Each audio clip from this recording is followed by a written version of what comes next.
In the silence of the cosmos, light travels as the most faithful messenger of nature. It moves at an exact speed of 299,792 kilometers per second, a number that is not a mere curiosity of physics, but the most fundamental rhythm of the universe itself. This is not just the speed at which light travels, it is the speed at which cause becomes effect, at which space and time weave themselves into the pattern of existence. Yet for most of human history, no one imagined that light even had a speed. To early philosophers, it seemed instantaneous, an ever-present illumination that simply appeared when an eye opened. The idea that light might take time to move across the heavens was unthinkable. But in the 17th century, one careful observer began to suspect that the heavens were hiding a delay. In the year 1676, a Danish astronomer named Ole Rømer was observing Jupiter and its moon Io. Night after night, he recorded the times at which Io vanished into Jupiter's shadow and reappeared again. But something strange emerged from his meticulous data. The timing of these eclipses was not constant. When Earth was approaching Jupiter, the eclipses occurred earlier. When Earth was moving away, they occurred later. Rømer realized that this could be explained only if light itself took time to travel across the expanding or shrinking distance between the two planets. It was a breathtaking idea, that light is not instant but finite. Rømer estimated that light needed about 22 minutes to cross the diameter of Earth's orbit. Though his number was not exact, his insight shattered the belief in instantaneous vision and planted the first seed of a cosmic constant. More than a century later, physicists would turn that insight into precise measurement. In 1849, a French physicist named Hippolyte Fizeau designed an ingenious experiment. He sent a narrow beam of light toward a mirror placed several kilometers away. Between the source and the mirror, he placed a rotating toothed wheel. As the wheel spun faster, the light passed between its teeth, hit the mirror, and returned through the next gap. By adjusting the wheel's rotation so that the returning beam was blocked by the next tooth, Fizeau could measure how long it took light to travel to the mirror and back. From this, he calculated the speed of light to be about 313,000 kilometers per second, remarkably close to the modern value. Only a year later, another Frenchman, Léon Foucault, refined this experiment using rotating mirrors instead of a wheel, achieving even greater accuracy. Then, in the late 19th century, an American physicist named Albert Michelson took the pursuit of precision to new heights. Using refined optical methods and carefully aligned mirrors, Michelson measured the speed of light with an accuracy that was unprecedented at the time. But his ambition did not end. With measurement, he wanted to probe the very nature of the space through which light moved. 19th century science assumed that light, like sound or water waves, required a medium through which to travel. This hypothetical substance was called the luminiferous ether, an invisible fabric filling all of space, stationary and undetectable, except through its influence on light. If the ether existed, Earth should move through it as it orbits the sun, creating a sort of cosmic wind that would slightly change the measured speed of light depending on direction. In 1887, Michelson and his collaborator Edward Morley built an intricate optical interferometer to test this. The device split a single beam of light into two perpendicular paths. The beams reflected off mirrors and then recombined, creating an interference pattern. If Earth were moving through an ether, one beam should take slightly longer to return than the other, shifting the interference pattern. But no shift was seen. Light's speed was identical in all directions, regardless of Earth's motion through space. This was not a null result. It was an astonishing revelation. It meant that light's velocity did not depend on motion through any background medium. The ether, that imagined ocean of invisible substance, did not exist. Something deeper was at play, something that defied the classical notion of how motion and waves should behave. At the same time, another revolution was unfolding in theory. In the 1860s, the Scottish physicist James Clerk Maxwell had unified the laws of electricity and magnetism into a single framework. His four equations described how electric and magnetic fields generate and influence each other. When solved together, they predicted a wave that could travel through empty space, a wave of intertwined electric and magnetic fields. And the speed of that wave, when calculated from the constants of electromagnetism, matched the measured speed of light exactly. From this, Maxwell realized that light itself is an electromagnetic wave, a self-propagating ripple in the electric and magnetic structure of the vacuum. But even more profound was what his equations implied. The speed of this wave was fixed by nature's own constants and did not depend on the observer's motion. It was the same for all. Still, this discovery raised a puzzle that even Maxwell could not solve. If light's speed was the same for everyone, then how could it obey the rules of motion that worked so well for everything else? Shouldn't the measured speed change if the observer moved toward or away from the source? It was a contradiction that waited for one mind to resolve it. That mind belonged to Albert Einstein, a young patent clerk in Bern, who in 1905 published a paper that forever changed the language of physics. In his special theory of relativity, Einstein proposed two simple postulates. First, that the laws of physics are the same for all observers moving at constant velocity. Second, that the speed of light in a vacuum is the same for all observers, regardless of their motion or the motion of the source. From these two statements, he rewrote the architecture of reality. Time could no longer be absolute. Space could no longer be fixed. They were interwoven into a single fabric that flexed to preserve the constancy of light. The experiments of Romer, Fizeau, Michelson, and Morley had revealed the constant. Maxwell's equations had predicted it. Einstein uncovered its meaning. The speed of light was not simply about illumination or electromagnetic waves. It was the heartbeat of the universe, a boundary that all events must respect, a constant that defines how cause and effect unfold across the cosmos. The speed of light is not about light. It is about the structure of reality. But what happens to time and space when we accept that this speed never changes? As soon as Einstein proposed that the speed of light remains constant for all observers, the familiar world of classical mechanics began to dissolve. The old framework, built by Galileo and refined by Newton, had assumed that time flowed uniformly and space remained fixed, no matter who measured it. But Einstein's insight made that impossible. If light's speed is the same for everyone, then time itself must bend to make it so. Imagine a beam of light leaving a source and reaching a mirror. For one observer standing still, the light travels straight there and back. For another observer moving sideways at constant speed, the light must trace a diagonal path, covering a longer distance. Yet both observers must agree that the light's speed is identical, 299,792 kilometers per second. The only way this can hold true is if the moving observer's time runs more slowly, stretching the seconds so that the measured speed remains constant. This is the essence of time dilation.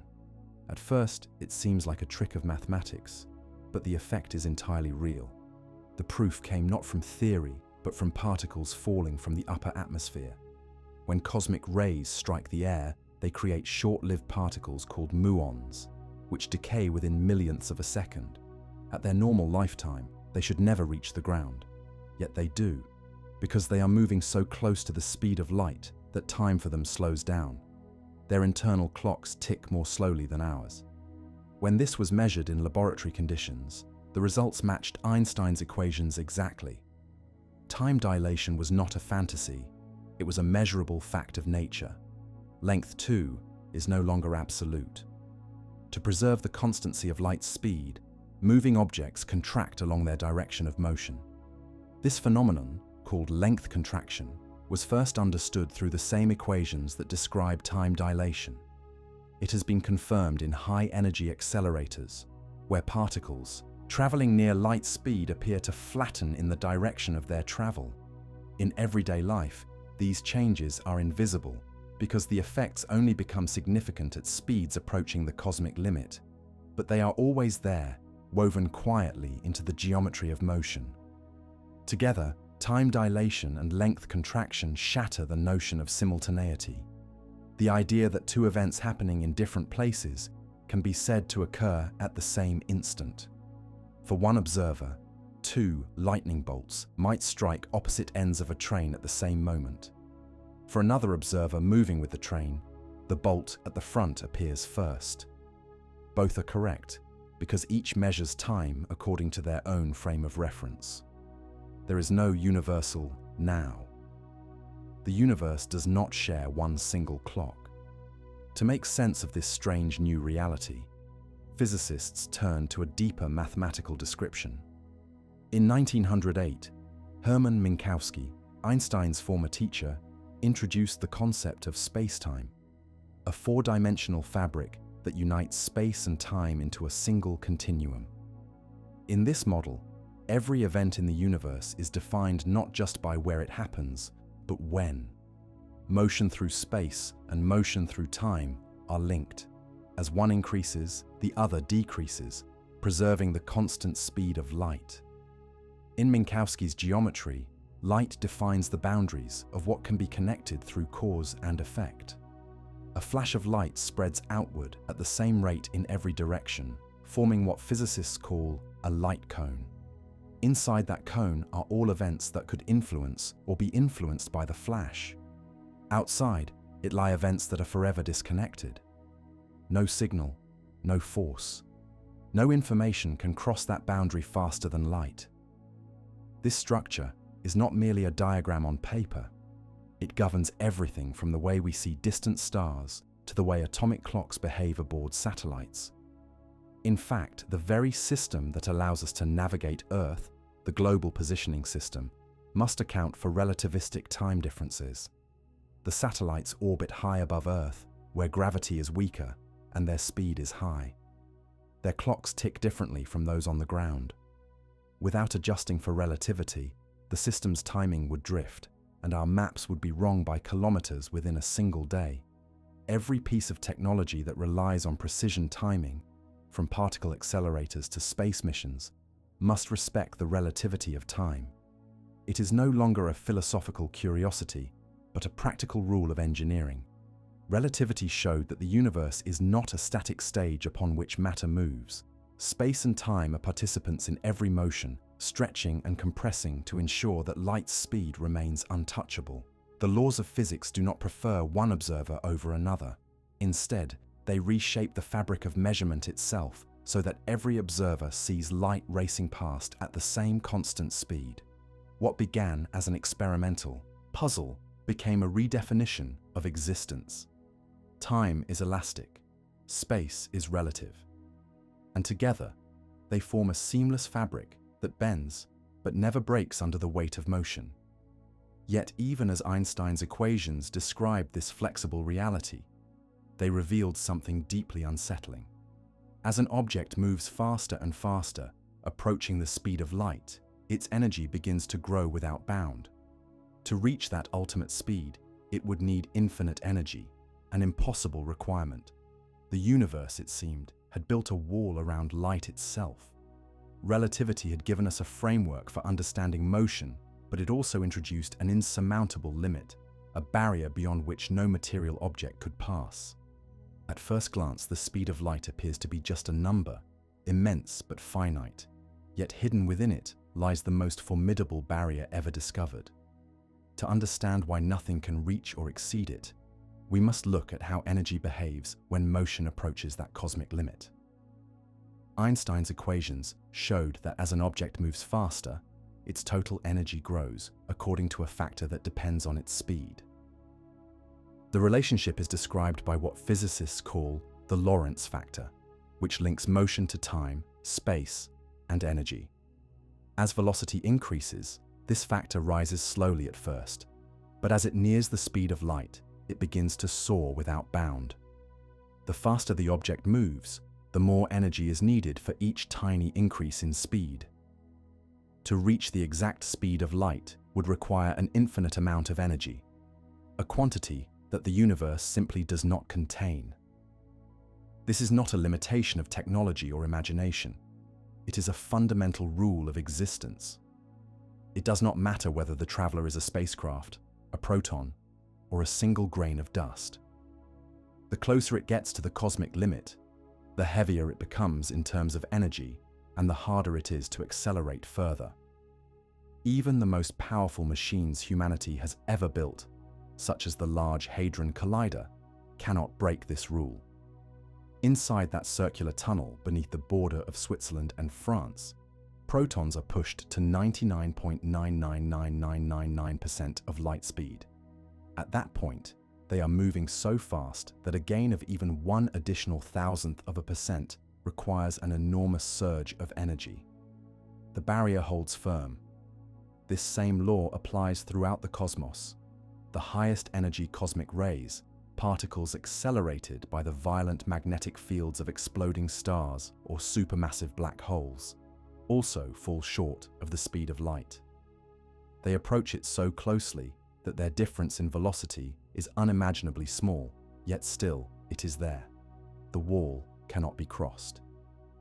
When Einstein united energy and mass with his famous equation, energy equals mass times the speed of light squared, he revealed the true nature of this barrier. The energy that builds up as an object accelerates is not separate from its mass. It is part of it. As motion increases, so does the object's effective energy content, making it ever harder to accelerate further. The light speed limit is not a mechanical obstruction. It is a built-in feature of the universe's geometry.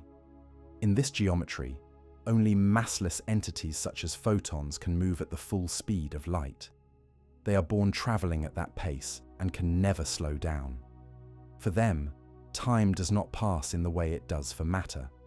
From the photon's own perspective, if such a perspective could exist, the entire journey from emission to absorption happens in a single instant. It is a reminder that light does not simply travel through time. It defines how time unfolds for everything else. The immovable wall of infinite energy also ensures the consistency of cause and effect. If objects could exceed light speed, they would be able to move backward in time from certain points of view, creating paradoxes in which effects precede causes. The universe avoids this contradiction by enforcing the barrier as an absolute law. It is not only an energetic limit, but a safeguard for the logic of reality itself. Every experiment in modern physics, from particle collisions to atomic clocks, confirms the same truth. The equations of motion hold perfectly up to light speed, and beyond it, they cease to make sense. The mathematics collapses, predicting imaginary energy and nonsensical time. The limit is not just practical, but absolute. Thus, the speed of light stands as the universe's final speed, not a target to be reached, but a boundary that defines what can exist and what cannot. It is a cosmic horizon, drawn not in space, but in the equations that govern everything from the smallest particle to the largest galaxy. In understanding this, physicists realized that the true mystery lies not in the speed itself, but in the stage upon which it plays out. What is it about spacetime that enforces such a rule? How does the fabric of the universe know where to draw the line between what can move and what cannot? To answer that question, we must step beyond motion and look into the very geometry of reality, the structure of spacetime itself. When Einstein published his special theory of relativity in 1905, it did more than rewrite physics. It redefined what it means for something to exist. Until then, time had been treated as a single, universal flow that ticked equally for everyone everywhere, while space was seen as a fixed stage where matter moved and forces acted. Einstein's insight shattered that illusion. Space and time were not separate realities, but two threads of the same cosmic fabric, woven together by the speed of light. The revolution began with two simple postulates. First, that the laws of physics are the same in all inertial frames of reference, meaning that no experiment performed in a smoothly moving laboratory can reveal whether it is truly at rest or in motion. Second, that the speed of light in a vacuum is identical for all observers, regardless of how fast they move or how the source of the light moves. From these postulates, Einstein derived consequences that were not philosophical speculation, but mathematical inevitabilities. Imagine a train moving smoothly across the tracks. Inside, a passenger stands at the center and shines a beam of light toward two mirrors at either end of the carriage. For the passenger, the flashes reach both mirrors at the same time. But for someone standing outside the train watching it pass, the light heading toward the front of the train must chase a mirror that is moving away, while the light heading toward the back meets a mirror moving toward it. To the observer on the platform, those flashes cannot reach their mirrors simultaneously. Both perspectives are correct, because simultaneity itself has become relative. What is now for one observer may not be now for another. This idea was confirmed again and again in nature. In the upper atmosphere, cosmic rays strike atomic nuclei, creating unstable particles called muons that decay almost instantly. Yet because they move close to the speed of light, time for them runs slower relative to observers on Earth. Many of them survive long enough to reach the ground, a result impossible under Newtonian physics. High-speed particle experiments in laboratories have shown the same phenomenon, matching Einstein's predictions with exquisite precision. Length, too, bends under motion. A ruler moving at high speed appears shortened along its direction of travel. This effect, called length contraction, is not an illusion caused by measurement, but a real geometric shift in how spacetime is sliced by different observers. In particle accelerators, protons compressed by near light speed motion demonstrate this very contraction, validating the equations first derived in the early 20th century. The deeper implication of these discoveries is that no two observers, unless they share the same state of motion, will ever completely agree on distances, durations, or even the sequence of events. There is no absolute frame of reference, only relative ones. Every measurement of time and space is bound to the motion of the observer making it. The universe does not play favorites. To capture this new reality, mathematicians and physicists found they could no longer treat time and space as separate quantities. Hermann Minkowski, one of Einstein's former teachers, reformulated relativity in 1908 using a four-dimensional structure he called spacetime. In this framework, every event, a spark, a heartbeat, or a supernova, is defined by four coordinates, 3 for space and 1 for time. The motion of an object is represented as a line through this spacetime, called a world line, tracing its existence from past to future.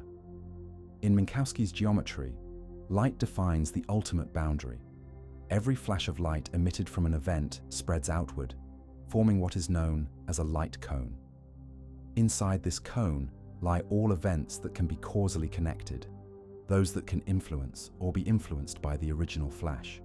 Outside the cone are regions that remain forever unreachable, no matter how powerful the propulsion or how vast the time.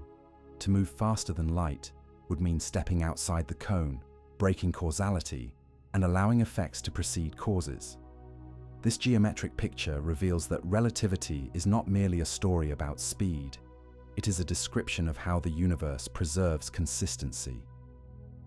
The constancy of light's velocity ensures that all observers, regardless of motion, live within a shared causal structure. It is the safeguard that keeps the timeline of the cosmos from unraveling. The evidence for this framework extends beyond theory. Atomic clocks flown aboard aircraft or orbiting satellites confirm that time itself ticks differently depending on speed and gravitational potential. When the first such experiments were conducted in the 1970s, the discrepancy between clocks on airplanes and those left on the ground matched the predictions of relativity exactly. Today, the global positioning system depends on these corrections. Without them, navigation errors would grow by kilometers every single day. Relativity's power lies in how precisely it mirrors reality. It has passed every test, from subatomic particles moving at near light speed to massive spacecraft navigating through the solar system. Its predictions guide engineers, astronomers, and physicists with a precision unmatched by any other theory in science.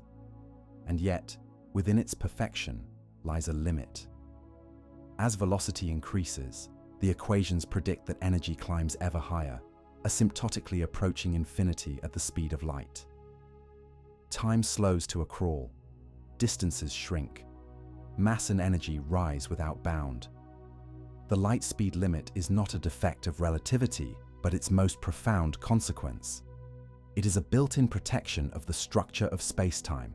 Relativity is not an illusion, it is the operating code of the universe. And within that code lies a law more absolute than any boundary of matter: the impossibility of surpassing the speed of light. But if motion cannot take us beyond that limit, what exactly happens to energy as we try to approach it? What lies on the other side of that infinite wall? As an object accelerates, its energy increases in a way that is not linear, but exponential. This relationship is captured by the Lorentz factor, a mathematical term that determines how time, space, and energy transform with velocity. At low speeds, the factor is nearly 1, so everyday motion feels ordinary. But as speed grows closer to that of light, the denominator of that expression, 1 minus velocity squared divided by light speed squared, approaches 0. The result is that the energy required to keep accelerating climbs toward infinity. No engine, no star, and no explosion could ever supply that much energy. This is why the speed of light is an unbreakable limit. It is not simply that our technology is insufficient, but that the very structure of spacetime resists such motion. The faster something moves, the more it pushes against the fabric of reality, and the more energy it must pour into overcoming that resistance. At light speed, the resistance becomes total. This rule applies not just to spaceships or planets, but to the tiniest particles known to physics. Inside the Large Hadron Collider, protons whirl through a circular tunnel nearly 27 kilometers long. Electromagnets steer them to almost the ultimate velocity, 99.999999% of light speed. Each additional fraction of a percent demands enormous amounts of energy. The protons grow billions of times heavier in terms of their total energy content, even though their rest mass remains the same. The machine's power supply could light a small city, yet the particles never quite reach light speed. The barrier stands as firmly in the microscopic world as it does across the cosmos. This distinction between rest mass and total energy is vital. Rest mass is the amount of matter an object contains when it is not moving. Total energy includes both that rest mass and the energy of motion. As speed rises, the total energy grows without bound, while the rest mass stays constant. When physicists say that something gains mass as it moves faster, what they mean is that its energy increases, making it behave as though it were heavier. The concept of relativistic mass is not a new substance being added to the object, but a way of describing how energy contributes to inertia. Even the most extreme natural accelerators in the universe respect this limit. Cosmic rays born in the hearts of supernovae or near the event horizons of black holes achieve energies far beyond anything human machines can produce, yet even they fall infinitesimally short of the light speed frontier. Nature itself seems to obey the same rule, a rule woven into the geometry of existence. That geometry is not a metaphor, but a measurable reality. Einstein's equations describe how spacetime behaves like a flexible fabric, curving under energy and mass, but never tearing in ways that violate causality. The constancy of light's speed defines the metric of that fabric, the way distances and times are measured for all observers. If any object could move faster than light, it would cross from what physicists call time-like motion, where cause leads to effect, into space-like motion, where the sequence of events could reverse. In that domain, a message could be received before it was sent, and the order of cause and effect would collapse.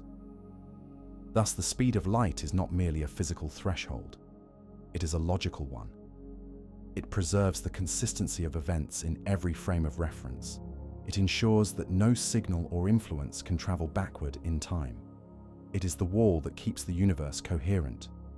Physicists have tested this principle for over a century, From particle accelerators to precise measurements of gamma-ray bursts from distant galaxies, no experiment has ever found a particle with real mass traveling faster than light. Even neutrinos, those elusive, nearly massless particles that flood the cosmos, once seemed to challenge the rule. In 2011, a team in Italy reported that neutrinos had arrived 60 nanoseconds sooner than light would have. For a moment, the world wondered if Einstein's wall had cracked. But within months, the anomaly was traced to a loose fiber optic cable in the timing system. When corrected, the data fit relativity perfectly once again. Through every test, the same truth endures. The laws of motion bend, but never break as long as they honor the constancy of light. The barrier is not arbitrary. It is the heartbeat of reality, set by the same constants that define electromagnetism and gravity. So when physicists say that nothing can reach the speed of light, they are not declaring a limitation of imagination, but acknowledging the design of existence itself. The universe enforces this rule to keep its story logical, to ensure that every effect has a cause, and to make sure that time, once written, cannot unravel.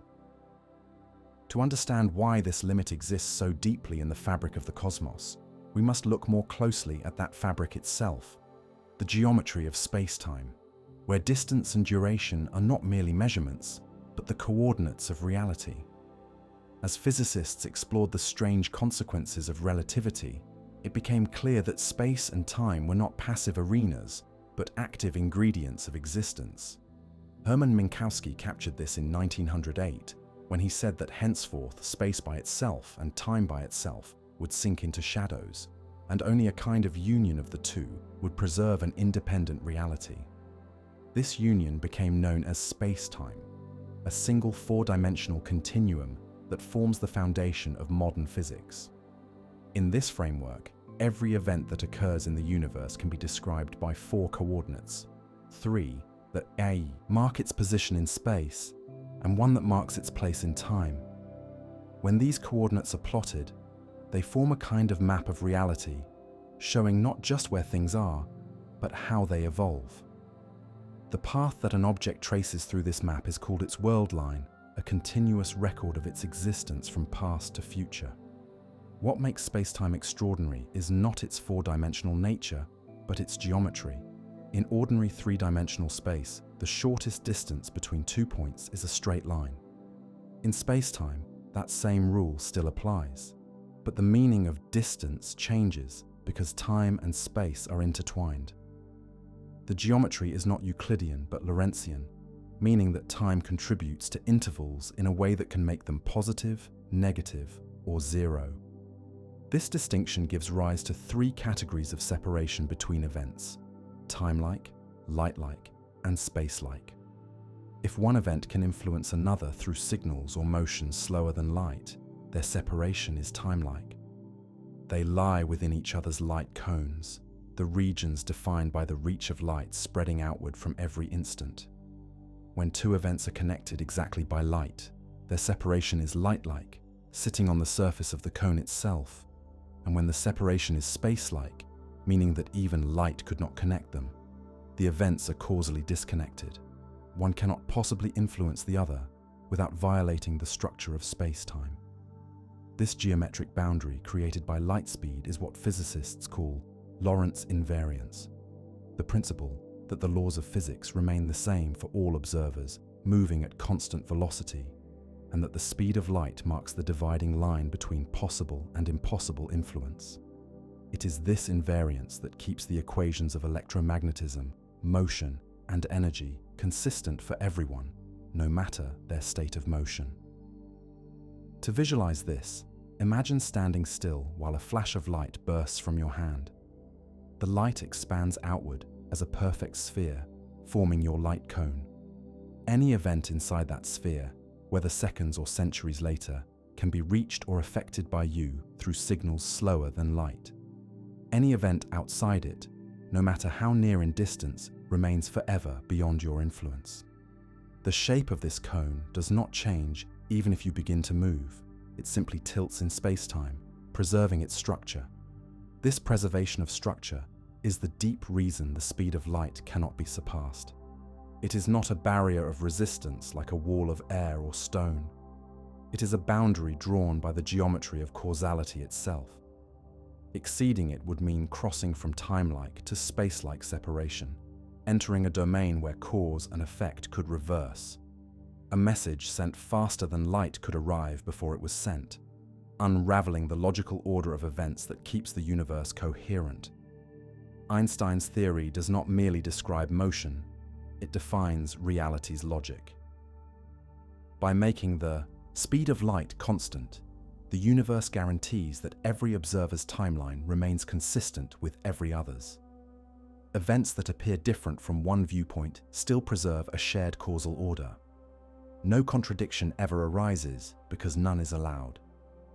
In modern physics, this framework extends beyond relativity into every domain. Quantum field theory, the language that describes particles and forces, also relies on the same geometric principle. Every quantum interaction, no matter how fleeting, is confined within the light cone. Even when particles appear to fluctuate momentarily beyond these limits, as in virtual processes, the exchange of measurable information always respects causality. Space-time geometry has been confirmed in countless ways, from the synchronization of atomic clocks in satellites, to the precision of radio signals from deep space probes, to the alignment of gravitational waves rippling across billions of light years. Each of these phenomena unfolds according to the same invariant structure, and none has ever shown the slightest deviation from the rule.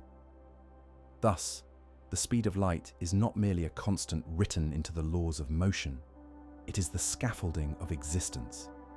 It defines how the universe measures distance and duration, how it preserves causality, and how it prevents paradox. It is the ultimate safeguard of logical time. Light speed is not a limit imposed by resistance or friction. It is a boundary drawn by the geometry of space-time itself, a boundary that keeps cause and effect from collapsing into chaos. But as physicists would soon ask, could anything, even in theory, ever break this perfect symmetry? Could the universe allow something to move faster than light? Not through space, but perhaps in a way that bends the rules of space and time themselves. In the language of relativity, motion is not merely a change of position, it is a dialogue between energy and space-time. When Einstein expressed energy as mass multiplied by the speed of light squared, he revealed that matter and energy are not separate things, but two faces of the same coin. Every moving object carries both mass and energy, and as its speed increases, its total energy swells according to a precise mathematical rule. This rule is captured in what physicists call the Lorentz factor, a quantity that determines how time, length, and energy change with velocity. At ordinary speeds, the Lorentz factor barely differs from 1, so the effects are invisible. But as velocity rises, it begins to diverge sharply.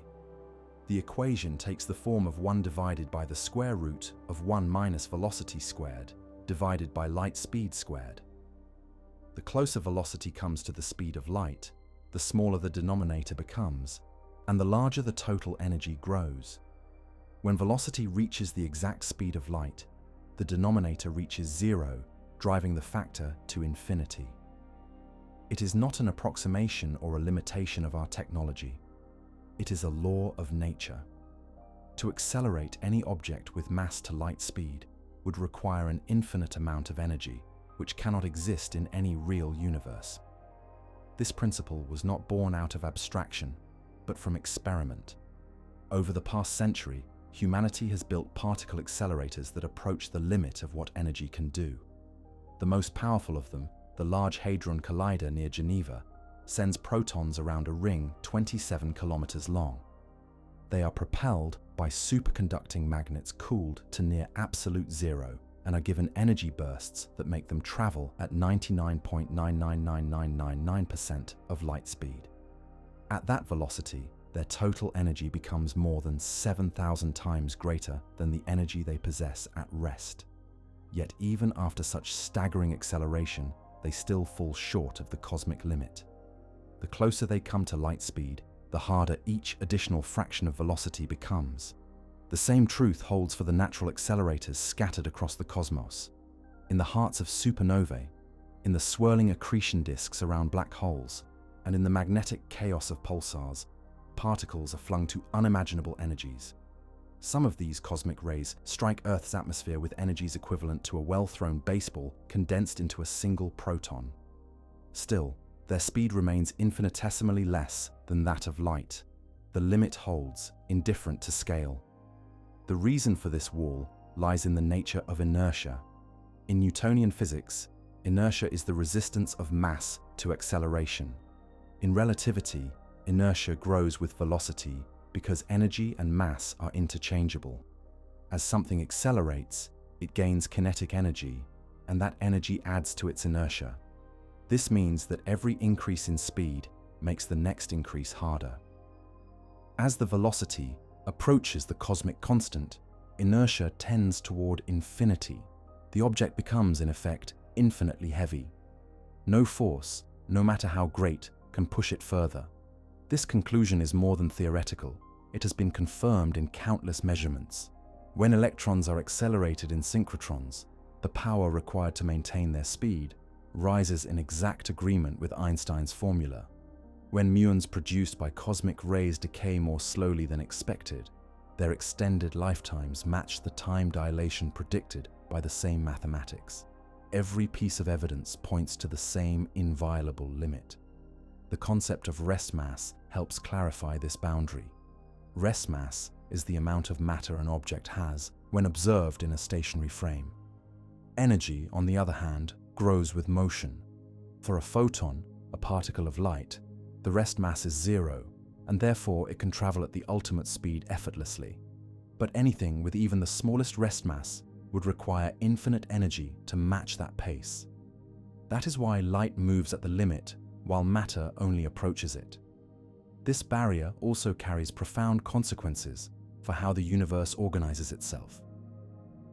Because light speed is unattainable for matter, it sets the upper bound for all information transfer, all interaction, and all cause and effect relationships. If one could somehow bypass this barrier, events could be seen to unfold backward in time from certain viewpoints. Signals could arrive before they were sent.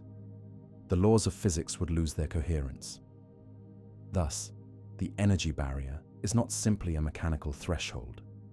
It is the guardian of causality. When physicists refer to the speed of light as a cosmic speed limit, they do not mean it in the way one might speak of the limit of a machine or a road. It is not an obstacle that might someday be overcome. It is a structural feature of space-time itself. The equations that govern the universe become undefined beyond it. They do not describe a forbidden region waiting to be explored. They describe a boundary beyond which the very concepts of time and motion cease to exist. The discovery of this infinite energy barrier reshaped not just physics, but philosophy. It showed that the universe is not infinitely malleable. There are walls written into its equations, boundaries that mark the limits of what can be known and done. The speed of light is the most fundamental of those walls. And yet, understanding this barrier also revealed the extraordinary flexibility of the cosmos. For if the speed of light is fixed, then space and time themselves must adjust around it. They must warp and stretch so that, for all observers, the universe remains consistent.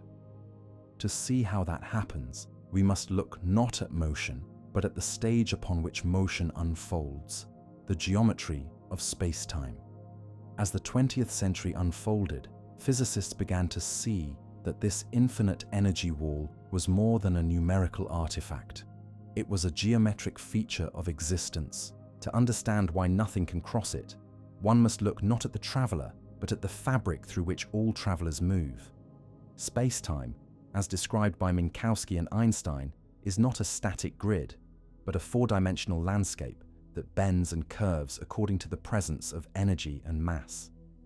In this landscape, every object traces its own path, its world line, which always remains within a particular region defined by the speed of light. The mathematics that governs this behavior arises naturally from the structure of spacetime itself. When we calculate the interval between two events, a combination of distance and duration, we find that it is not simply a measure of separation, but of causality. The equation linking these quantities includes the speed of light as a conversion factor between units of space and units of time. This interval can be positive, 0, or negative, corresponding respectively to time-like, light-like, and space-like separations. If an event lies within another event's light cone, there exists some possible path, even if only at slower than light speed, that could connect them. This means one can influence the other. But if the event lies outside the light cone, no path within the laws of physics can link them. Even light cannot bridge that gap. The separation is space-like, meaning that trying to reach the other event would require motion faster than light, and thus infinite energy. This simple geometric truth creates the unbreakable wall of reality. The universe is not keeping anything from accelerating beyond light speed by resistance or friction. It is simply that, in spacetime's geometry, such motion would require flipping from a region where time flows normally to one where time becomes a spatial dimension. In that domain, causes could appear after their effects, and the entire logical order of events would collapse. One of the most striking illustrations of this structure came from experiments that tested Einstein's energy-speed relationship directly. In the 1930s, the American physicist Carl Anderson discovered the positron, the antiparticle of the electron, in cosmic rays. Later, experiments measured how its energy increased with velocity and found perfect agreement with the relativistic equations. Decades later, accelerators confirmed the same pattern for protons, pions, and muons. Every attempt to drive a particle closer to light speed followed the same curve. Enormous energy increases yielding ever smaller gains in velocity. In the Large Hadron Collider today, protons with trillions of electron volts of energy move only a few meters per second slower than light. To raise their speed by even 1 additional meter per second would require an energy increase so large that no conceivable source could provide it. The wall is not just practical, it is absolute. The distinction between energy and velocity becomes essential here. When a particle nears light speed, its kinetic energy keeps increasing even though its velocity barely changes. The added energy does not make it go faster in the ordinary sense. It deepens its interaction with space-time. The energy goes into altering time and length rather than into further acceleration. To an observer, the particle's clock slows, and its path through space shortens along the direction of motion. Energy is converted not into speed, but into geometry. The concept that geometry itself responds to energy would become the seed of Einstein's later work, general relativity. But even within special relativity, the link is clear. The infinite energy barrier at light speed is not a separate rule, it is the visible edge of spacetime's design. It defines the shape of all possible world lines and keeps them confined within the domain where cause precedes effect. To test whether any object could ever skirt this rule, physicists turned to the cosmos. High-energy cosmic rays bombard Earth every second, their origins tracing back to distant supernovae or colliding galaxies. Some arrive with energies that dwarf what human technology can produce. Yet when their velocities are measured, they too fall infinitesimally short of light speed. Even nature's most powerful accelerators respect the same boundary. All this evidence tells a consistent story. The limit is not arbitrary. It is not imposed from outside by any force or material. It emerges from the geometry of space-time, from the way the universe itself measures distance, time, and energy. The constancy of the speed of light is the rule that keeps that geometry stable. From every viewpoint, from a single photon crossing the vacuum to the spinning arms of galaxies, this boundary defines what motion means. It shapes how clocks tick, how space stretches, and how reality preserves its order. But if spacetime's geometry enforces this law so perfectly, it invites a deeper question. Could the geometry itself ever be changed? Could space and time be curved or bent in such a way that the limit still holds locally, yet allows something or someone to travel farther, faster, or even elsewhere than light seems to permit? If the universe forbids anything with mass from reaching the speed of light, then perhaps, some wondered, the path forward is not to move through space faster, but to alter space itself. This thought does not emerge from fantasy, but from the very equations that define spacetime. For while relativity erects a wall around the speed of light, it also reveals that space and time are flexible, curved by energy and motion. The notion began quietly within Einstein's own work. In 1915, when he expanded his theory into what became general relativity, he showed that gravity is not a force pulling on objects, but a manifestation of the curvature of spacetime caused by mass and energy. Planets orbit stars not because they are tugged by invisible strings, but because they follow the straightest possible paths, geodesics, through a curved spacetime. In this way, the universe itself moves, warps, and stretches. The geometry that forbids faster-than-light motion within it is also capable of bending to create paths that appear, from afar, to circumvent distance. Consider how the universe expands. Galaxies separated by billions of light-years drift apart, and some are now receding from us faster than the speed of light, not because they are moving through space, but because the space between us and them is stretching. Nothing local violates relativity. No signal outpaces light within its own region. Yet on the grand scale, the fabric itself can expand so rapidly that distant galaxies slip beyond our observable horizon. The law of relativity remains intact, even as the cosmos outruns light's reach. This distinction between motion through space and motion of space holds the key to understanding how the light-speed barrier is absolute in one sense and pliable in another. Within any region of space-time, no object can exceed the constant, but space-time itself is not bound by that same restriction, because it is not an object moving inside anything larger. It is the background of all motion. Its expansion or contraction is not a velocity, but a change in geometry. Physicists have imagined what might happen if this geometric flexibility could be controlled. In theory, if a region of space-time could be made to contract in front of a vessel and expand behind it, the vessel could ride a wave of geometry, moving faster than light relative to distant observers, while never exceeding light speed locally. This idea, known as a warp metric, would not violate relativity, but would require exotic conditions, most notably regions of negative energy density. Ordinary matter and energy cannot produce such curvature. Only fields that locally defy the normal relation between energy and pressure could do so. Quantum theory allows negative energy on extremely small scales, as in the Casimir effect, where two closely spaced metal plates experience a subtle attraction due to quantum fluctuations. But these effects are fleeting and microscopic, far from the scale needed to bend spacetime meaningfully. Theoretical calculations suggest that a warp bubble sufficient to carry even a small spacecraft would require energy comparable to the total output of a star and of the wrong sign. Thus, the infinite energy barrier remains unbroken not merely because of technological limitation, but because the laws of physics themselves resist such manipulation. Even if one could imagine generating negative energy, it would have to be distributed in a way that maintains the delicate balance of Einstein's field equations, preventing collapse or instability.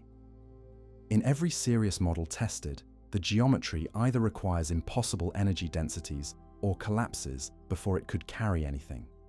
Yet, though these limits are absolute in practice, they are also revealing. They show that the speed of light is not an arbitrary number, but a deep feature of how space and time define cause, effect, and motion. Every equation in relativity, from the energy of a proton to the curvature of a galaxy, contains the same constant, setting the rhythm of the universe. It is not that the universe refuses to let us reach the speed of light. It is that reaching it would erase the very distinction between space and time. For photons, that erasure is their natural state. They exist without the passage of time, moving always at the cosmic limit. For everything else, the flow of time is the price of existing below it. The infinite energy barrier is therefore not a wall built to constrain us. It is the rule that makes all motion, change, and causality possible. It ensures that every event unfolds in a sequence, that history can be written, and that the cosmos evolves coherently from moment to moment. And in that understanding lies the beauty of the limit itself, a boundary that does not imprison, but defines. To understand why the geometry of space-time enforces such laws so perfectly, we must look at its deeper mathematical structure, the shape of the universe's very fabric, where distances and durations merge into one continuous reality. The moment Einstein and Minkowski united space and time into a single continuum, physics stopped being about objects moving through emptiness and became about geometry itself. The universe was no longer a stage but a structure, elastic, measurable, and real. Everything that happens, from the orbit of a planet to the flicker of an electron, takes place within this four-dimensional fabric called space-time. It is not a metaphor. It is the actual scaffolding of existence, the blueprint that dictates how energy and matter behave. Imagine space-time as a vast ocean, smooth and invisible. A massive object, such as a planet or a star, is like a dense whirlpool in that ocean, curving the surface around it. Smaller bodies, like moons or spacecraft, follow the natural flow of that curvature. What appears to us as gravitational attraction is really the straightest possible path, a geodesic, through curved space-time. Einstein showed that gravity is not a force acting at a distance, but the manifestation of geometry responding to energy. This idea reshaped everything about how we perceive motion. In Newton's world, space was the absolute background, and time was a universal tick shared by all observers. But in Einstein's world, both space and time bend, stretch, and compress in response to mass and energy. Matter tells space-time how to curve, and curved space-time tells matter how to move. The two are inseparable. The equations that describe this dance, Einstein's field equations, link the curvature of space-time to the distribution of energy and momentum within it. They are elegant and merciless, allowing no exceptions. Wherever energy exists, curvature follows. Even light, though massless, is influenced by this geometry because it must always travel along the paths that space-time defines. The most profound visual model of this curvature is the light cone, the structure that defines causality for every event in space-time. From any point, a flash of light expands outward in all directions, marking the absolute boundary between what can and cannot be influenced. The future light cone contains all events that can be reached by signals traveling at or below light speed. The past light cone holds all events that could have reached this point. Everything outside these cones is disconnected, forever unreachable within the laws of physics. When mass and energy curve space-time, they tilt and stretch these light cones, changing the map of cause and effect. Near a massive body like a black hole, the cones tilt inward so dramatically that all possible paths lead toward the center. Once inside the event horizon, even light cannot climb out, not because it slows down, but because space-time itself flows inward faster than light can move outward. The barrier of a black hole is not a physical surface, but a geometric boundary, the place where all future directions point the same way. The same geometry governs the universe on the grandest scales. The expansion of the cosmos stretches the fabric of space-time itself, carrying galaxies apart without violating the speed of light. Each galaxy remains locally at rest in its own region, yet the distance between them grows because space itself expands. The geometry allows this motion without contradiction, preserving the constancy of light while shaping the evolution of the cosmos. In Minkowski's flat spacetime, light cones remain perfectly aligned, and motion follows straight world lines. In Einstein's curved spacetime, the cones tilt and world lines bend. The curvature determines how time passes, how light travels, and how matter moves. Near a massive star, time runs slower. Far from gravity, time runs faster. These differences are not illusions. They are measurable and real.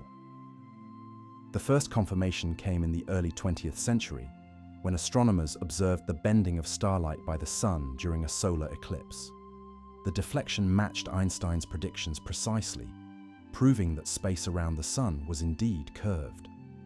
Later experiments confirmed that time dilation due to gravity is just as real as that caused by motion. Atomic clocks placed on mountaintops run slightly faster than identical clocks at sea level, because the weaker gravity higher up allows time to flow more freely. This effect, though tiny, is essential for the accuracy of satellite navigation systems. The clocks aboard orbiting satellites must be corrected for both their high speed and their weaker gravity relative to Earth. Without those adjustments, the positioning data would drift by several kilometers each day. All these observations, from the slow ticking of clocks near massive bodies to the curvature of starlight across the heavens, reveal that geometry is not abstract. It is the engine that governs reality. Every atom, every photon, every planet moves according to the contour of spacetime, and those contours exist because energy shapes them. If spacetime is a fabric, then the speed of light is the tension that holds that fabric together. It defines the slope of the light cones, the angle of causality, and the maximum speed at which information can move. It is not just a speed, but a property of the universe's geometry, the conversion rate between space and time. To move faster than light would mean cutting across the grain of this geometry, slicing through space-like intervals where cause and effect can reverse. In such a region, events could unfold in impossible orders. Messages could be received before they are sent, and outcomes could precede their origins. The laws of physics forbid this, not out of arbitrary restriction, but because such motion would destroy the consistency of spacetime itself. Light speed, therefore, is not a ceiling imposed by force. It is the boundary that maintains the coherence of reality. Beyond it lies not a higher domain of motion, but a breakdown of meaning. Yet, even as this rule stands absolute, physicists continue to ask, could there be a loophole, a way for spacetime itself to bend in such a manner that the rules remain intact locally, but allow distant points to connect more swiftly than light could travel between them? Spacetime, though governed by strict laws, is not rigid. It bends, stretches, and curves according to the matter and energy within it. Einstein's field equations reveal this interplay in pure mathematical form. The curvature of spacetime is proportional to the energy and momentum it contains. This is not poetic imagery. It is measurable physics. When we speak of spacetime geometry, we are speaking of the most precise description of how reality organizes itself. To grasp this concept, imagine placing a heavy sphere on a flexible sheet. The sphere creates a depression, and smaller objects rolling nearby curve inward toward it. That image, though simplified, captures one truth: mass changes geometry. But what the analogy misses is that time itself is also distorted. In spacetime, both distance and duration are reshaped by the same source. Near a massive body, time slows down just as surely as space bends. The two distortions are inseparable. They are different expressions of the same curvature. The bending of light around the sun, observed during the solar eclipse of 1919, was the first confirmation of this unified geometry. Starlight passing near the solar limb appeared slightly displaced, not because light changed direction on its own, but because the spacetime through which it traveled was curved.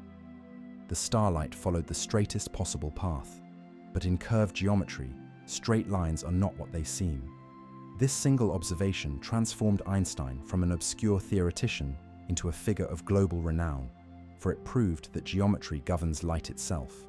The same principle was soon confirmed with extraordinary precision. Radio signals passing near massive planets show measurable time delays, as if the signal's path lengthened in invisible curvature. Spacecraft navigating near Jupiter or Saturn must account for this effect, known as the Shapiro delay. Every measurement agrees with Einstein's predictions. Spacetime bends exactly as it must. This curvature also explains gravitational redshift, the stretching of light's wavelength as it climbs out of a gravitational field.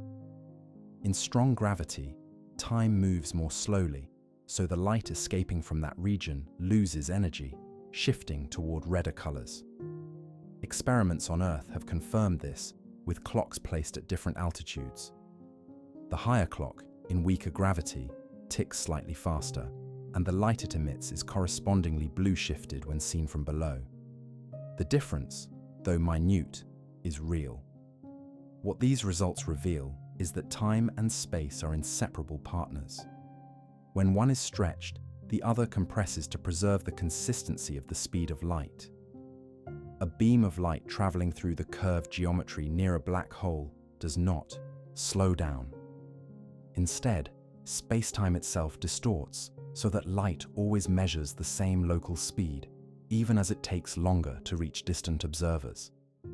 This constancy defines the geometry of causality, the very structure that prevents contradictions in the universe's timeline.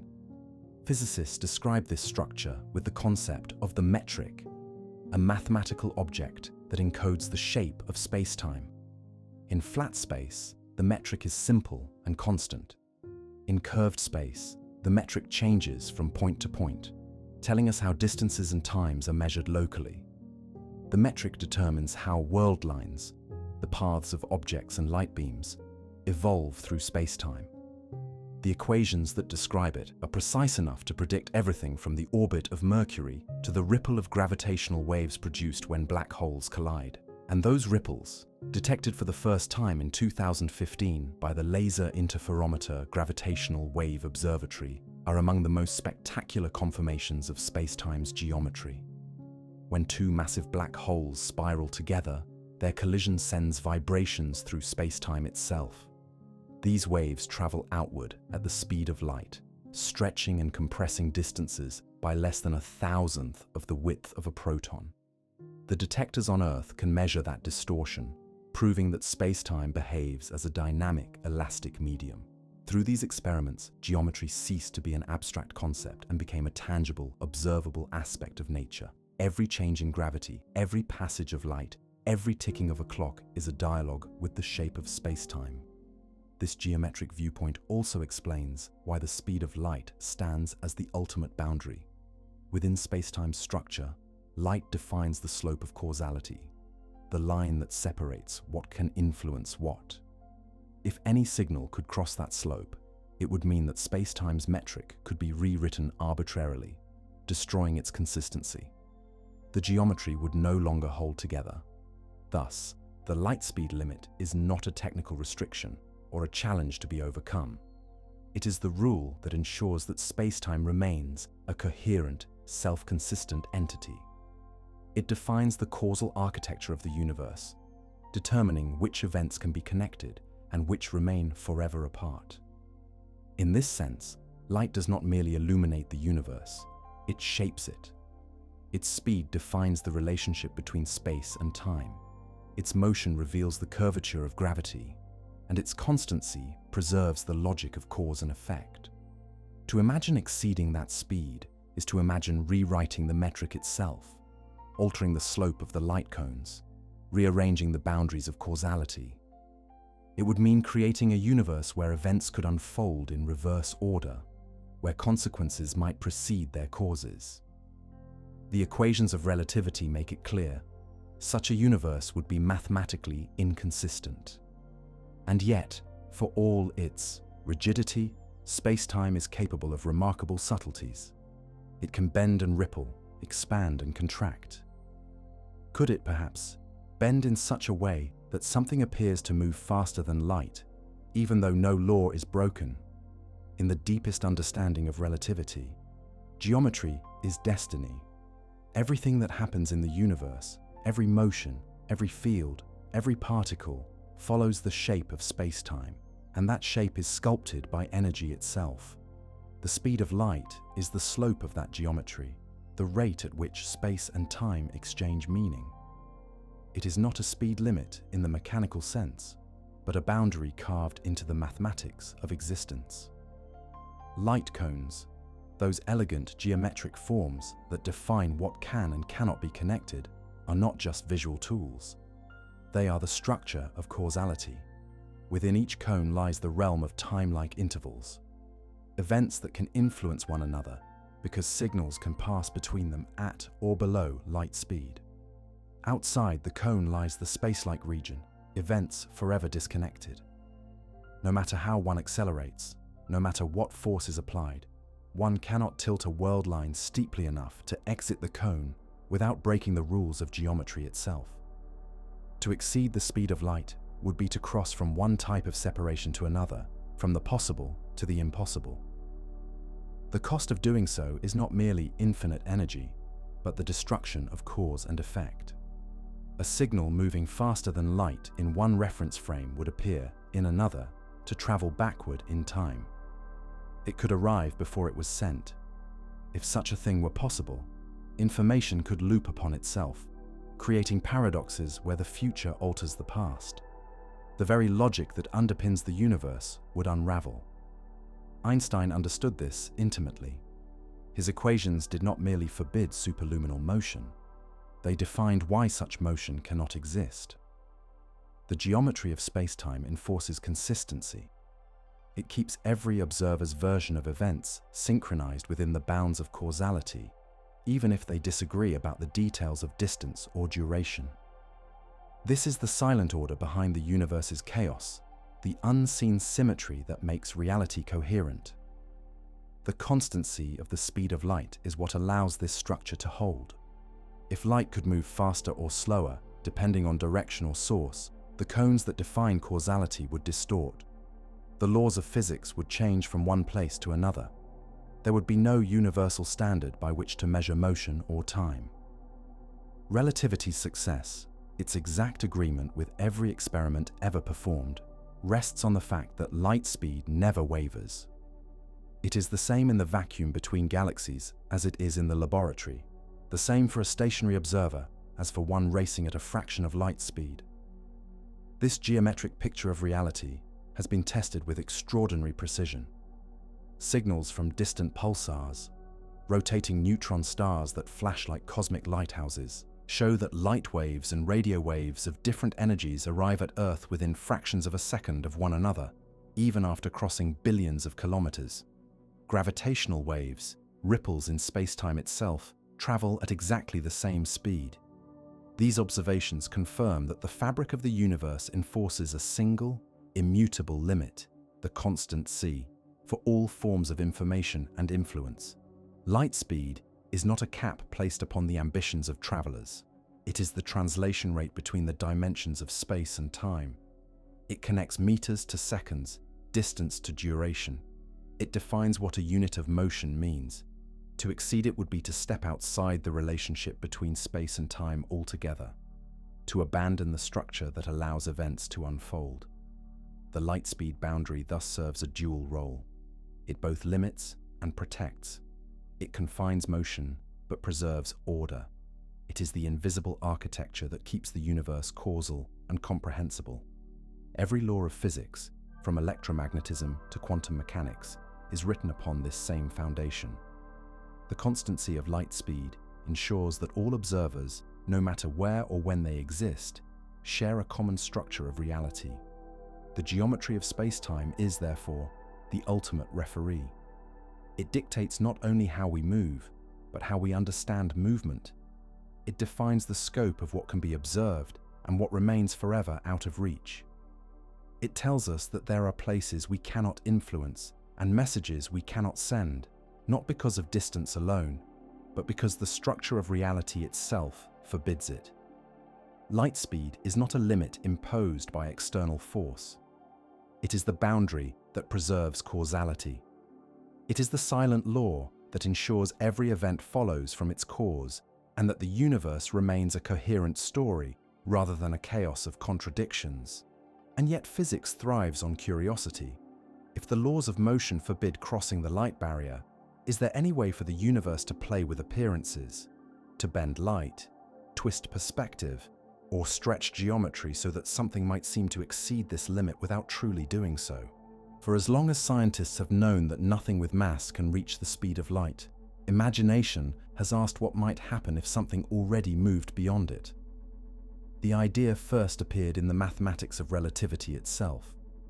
If one takes Einstein's energy equation and extends it beyond the light speed boundary, the expression yields an imaginary quantity, a number multiplied by the square root of -1. Physicists wondered whether this strange result hinted at the existence of hypothetical particles that always travel faster than light. These imaginary mass entities came to be known as tachyons.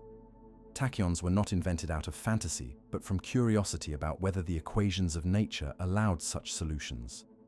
In theory, a tachyon could never slow down to light speed, just as ordinary matter can never speed up to it.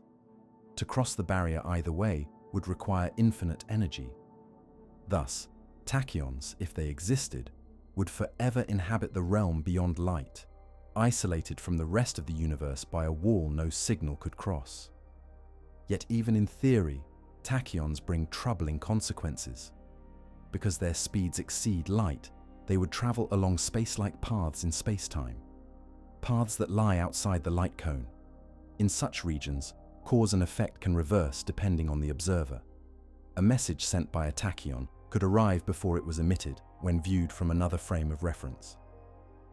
This would destroy the chronological order that keeps physics consistent. The equations would allow paradoxes, situations where information from the future alters the past, or where an event prevents its own cause. Physicists quickly recognized that such contradictions could not exist in a stable universe. The appearance of tachyons in an equation usually signals instability, not reality. In many areas of theoretical physics, including quantum field theory, a tachyonic term means that the assumed state of the system is not its true lowest energy configuration. When the theory is corrected, the tachyon disappears. It is not a real particle, but a mathematical warning that something in the model must change. Nevertheless, the allure of faster-than-light motion kept the idea alive through the 20th century. Experiments sought any sign of particles or signals exceeding light speed. High-energy cosmic rays were examined for anomalies. Decay products of radioactive isotopes were measured for deviations from expected velocities. Nothing was found. Every particle observed, electrons, muons, neutrinos, protons, or photons, behaved in perfect agreement with relativity's prediction. The most famous test came in 2011, when the Opera collaboration in Italy announced that neutrinos sent from CERN had arrived at their detector about 60 billionths of a second sooner than light would have. The result, if true, would have shattered Einstein's barrier. For months, the scientific world reeled, but careful investigation revealed a mundane culprit: a loose fiber optic cable and a miscalibrated oscillator in the timing equipment. When the errors were corrected, the neutrinos once again traveled exactly at, or slightly below, the expected speed. The supposed tachyons vanished with the faulty connection. The episode became a reminder of how science protects itself. Extraordinary claims demand extraordinary scrutiny, and the very framework of relativity guided the tests that exposed the mistake. Each experiment since then, from particle colliders to astrophysical observations, has reaffirmed that no signal, no particle, and no influence propagates faster than light. Still, the notion of tachyons continues to appear in theoretical work, though not as real messengers from beyond the light barrier. In string theory, for example, tachyonic modes sometimes emerge when a configuration of strings is unstable. When the system relaxes to a stable state, those modes disappear. In quantum field theory, a tachyonic field often signals that the vacuum itself will change form, a kind of phase transition. In both cases, the word does not describe an object moving faster than light, but a mathematical shorthand for instability. The verdict, drawn from both mathematics and measurement, is clear. Tachyons are not real particles. They are ghosts in the equations, artifacts of extending a theory beyond its domain of stability. No evidence, direct or indirect, supports their existence. This does not make the search meaningless. By exploring the impossible, physicists have clarified why the possible is structured as it is. The failure to find tachyons strengthens confidence in relativity and deepens understanding of how causality is protected. The speed of light is not merely a maximum, it is a dividing line that separates the causal universe from the incoherent domain beyond. But while no particle can break this rule, appearances can sometimes deceive. There are phenomena in nature that seem to move faster than light, illusions born not of real superluminal motion, but of perspective, interference, or the strange behavior of waves in matter. At first glance, nature seems to betray Einstein's rule. Some phenomena appear to move faster than light, streaking across the sky, or racing through laboratory equipment at impossible speeds. But each time this illusion is examined closely, the light speed limit stands firm. What changes is not reality, but our interpretation of it. The simplest example of apparent faster-than-light motion occurs with shadows and spotlights. Imagine shining a laser beam at the surface of the moon and sweeping it across the lunar face. The illuminated spot could appear to move from one crater to another faster than light. Yet no individual photon travels that path. Each one leaves the laser, travels through space, and strikes a different point on the surface. The moving spot is not a physical object, but a changing sequence of light arrivals. A pattern, not a particle. Information does not move faster than light, and no rule of physics is violated. Similar illusions appear in the vastness of space. Astronomers have observed jets of plasma streaming from the centers of distant galaxies that seem to move several times faster than light. These jets, driven by the magnetic fields of supermassive black holes, extend across thousands of light years and emit radio and X-ray radiation. For decades, their measured speeds puzzled researchers. The mystery was solved when geometry entered the equation. The jets are not moving directly across our line of sight, but at small angles toward us. As they emit bursts of light while approaching almost at light speed, each new pulse has a shorter distance to travel to reach Earth. The overlapping arrival times make the motion appear superluminal, though in reality, the jets are moving just below light speed. The same principles of interference and geometry also appear in controlled laboratory settings. In certain materials, light waves can create patterns that seem to move faster than light, even though no photon does. When waves overlap, their peaks and troughs can shift in ways that produce a moving interference pattern, known as phase velocity. This phase velocity can exceed the speed of light without carrying any actual signal or energy faster than allowed. The crucial quantity is the group velocity, the speed at which information or energy travels, and it always remains at or below light speed. One of the most striking examples of apparent faster-than-light motion comes from the eerie blue glow surrounding nuclear reactors submerged in water. This glow, known as Cherenkov radiation, occurs when charged particles such as electrons move through a medium faster than light travels through that medium. The key is that light's speed in water or glass is slower than its speed in a vacuum. The electrons are not breaking the cosmic speed limit. They are merely outrunning light's slower pace in that substance. As they do, they emit a shockwave of light, much like a sonic boom produced by an aircraft exceeding the speed of sound. The blue radiance is a visual testament not to the violation of physics, but to its consistency. In more recent years, experiments have produced even stranger effects. Beams of light that seem to stop, reverse, or exceed light speed when passed through specially prepared materials. Physicists have achieved this by manipulating how light interacts with atoms in ultra-cold gases, forming what are known as Bose-Einstein condensates. In such conditions, photons become entangled with the atomic medium, creating a hybrid state sometimes described as slow light. researchers have managed to reduce the effective speed of light pulses to mere meters per second. In another configuration, they have produced pulses that appear to exit a medium faster than light would normally travel through it. Yet in all cases, the information carried by the light, the actual causal signal, never exceeds the universal constant.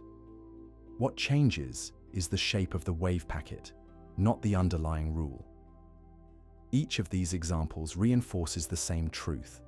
The light-speed barrier governs the transfer of information and energy, not the apparent motion of patterns or effects.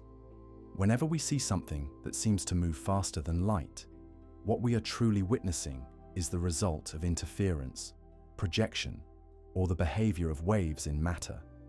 The underlying physics remains intact. This distinction between appearance and causality is vital because it preserves the consistency of relativity. Information, the ability to cause an effect or transmit a signal, is the currency of cause and effect. If any information could move faster than light, the timeline of the universe could be rearranged. But nature, through every known mechanism, forbids it. Still, the temptation to find loopholes endures. If light itself cannot be surpassed, perhaps space itself could be manipulated, not to move through it faster, but to move it around us. The idea seems fantastical, yet within Einstein's own equations lies the faint mathematical possibility of bending spacetime in just such a way.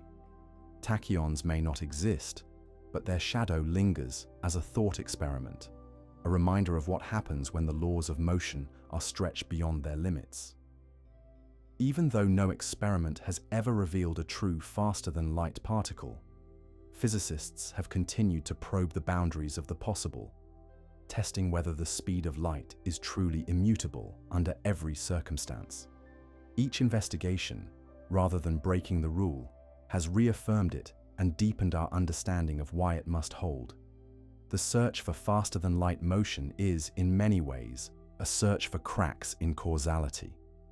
It asks whether information could somehow be exchanged outside the normal flow of time. In quantum physics, for example, particles can become entangled, sharing correlated properties even when separated by vast distances. Measurements on one seem to affect the other instantly, as though communication had leapt across space faster than light. But when examined carefully, quantum entanglement does not transmit any usable information at superluminal speeds. The outcomes are correlated, not communicated. The moment one particle is measured, the system as a whole reveals its structure, yet no message or signal travels between them. The illusion of instantaneous influence does not break relativity. It complements it by showing how deeply connected quantum systems can be without violating the universal speed limit. This distinction between correlation and communication is subtle but absolute.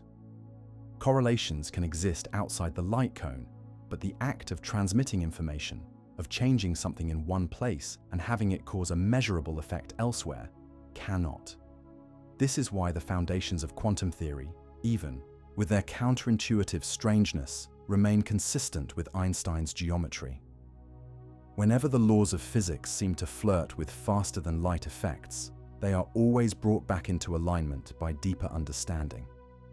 The apparent speed-ups seen in laboratory experiments, the superluminal jets of distant galaxies, and even the eerie behavior of entangled particles all reinforce a single truth.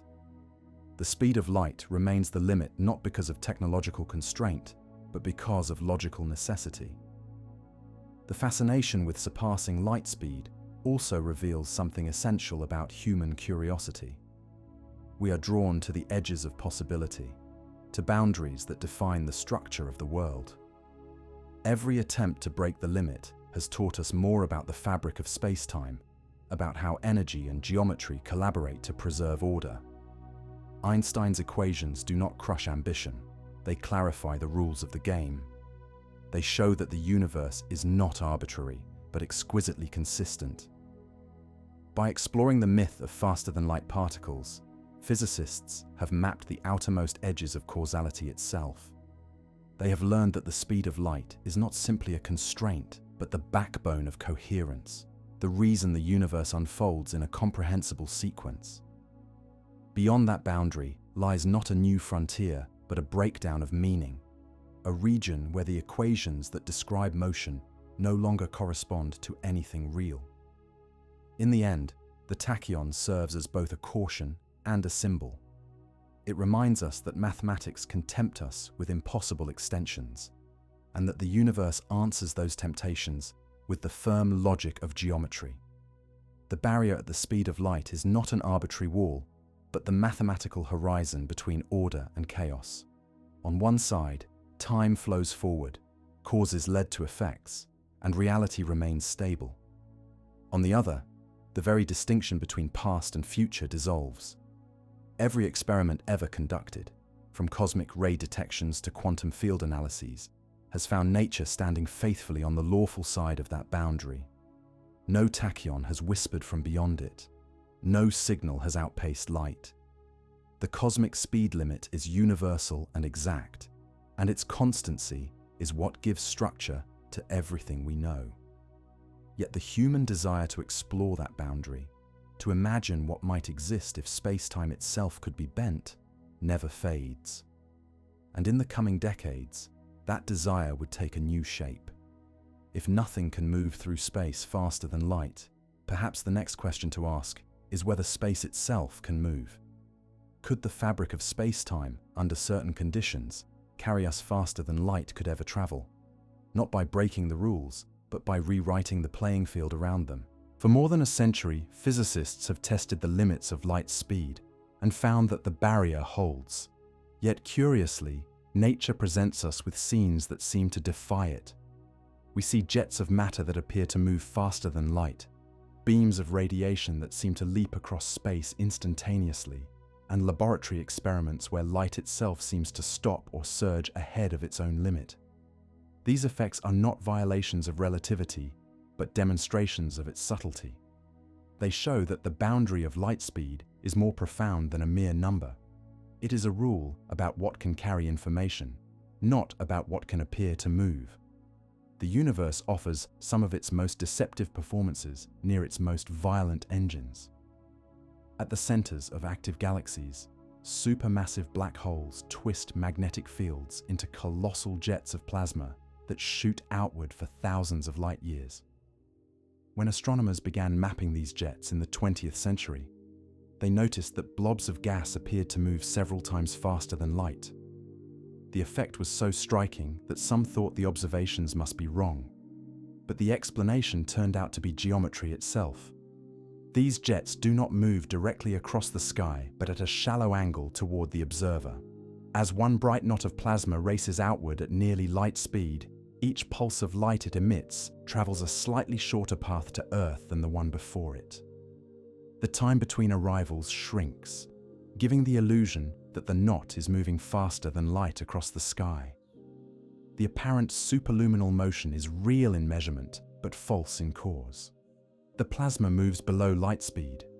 Perspective makes it seem otherwise. Relativity, once again, stands untouched. A similar illusion occurs in the microscopic world. When particles move through a material such as water or glass, they can exceed the local speed of light, because light itself slows when it passes through matter. This produces the radiant blue glow of Cherenkov radiation, named for Pavel Cherenkov, who first observed it in 1934. In water, light travels about 3/4 of its vacuum speed, while energetic electrons emitted from radioactive materials can race faster than that. The electrons create a shock wave of light, the optical equivalent of a sonic boom.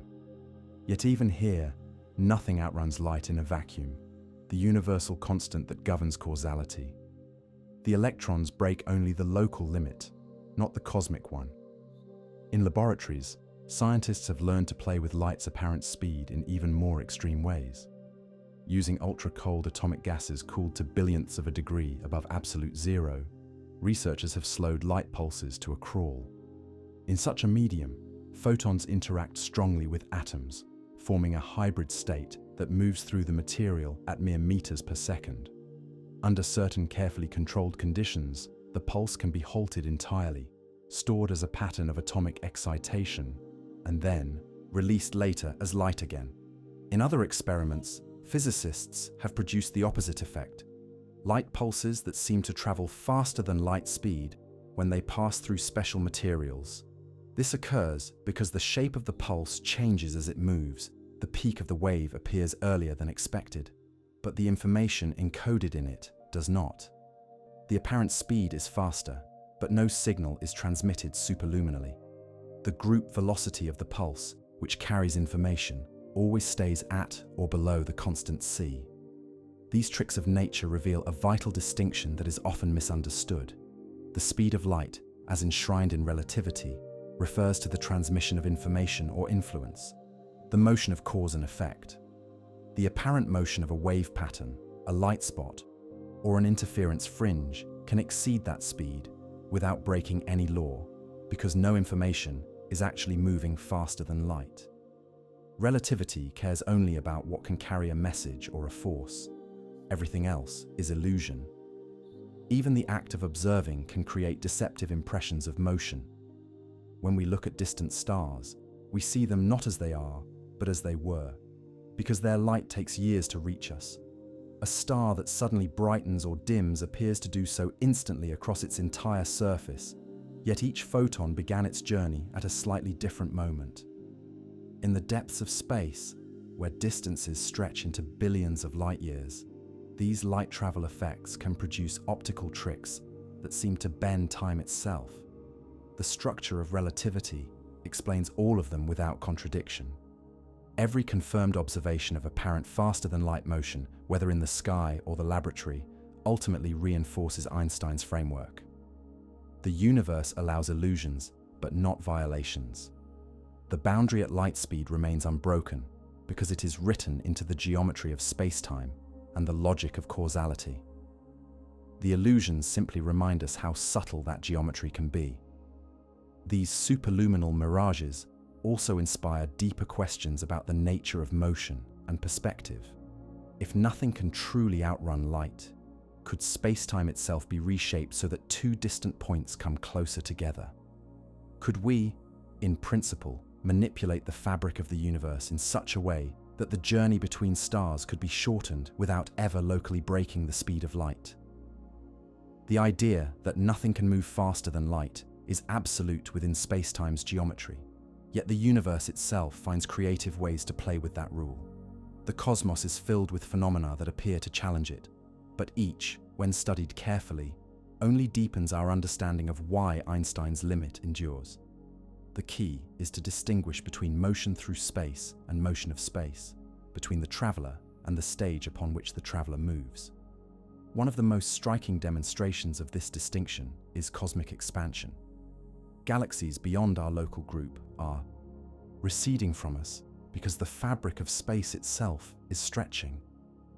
The farther away a galaxy is, the faster it appears to move. Beyond a certain distance, that apparent speed exceeds the speed of light, and yet relativity is not violated. No galaxy is racing through space faster than light.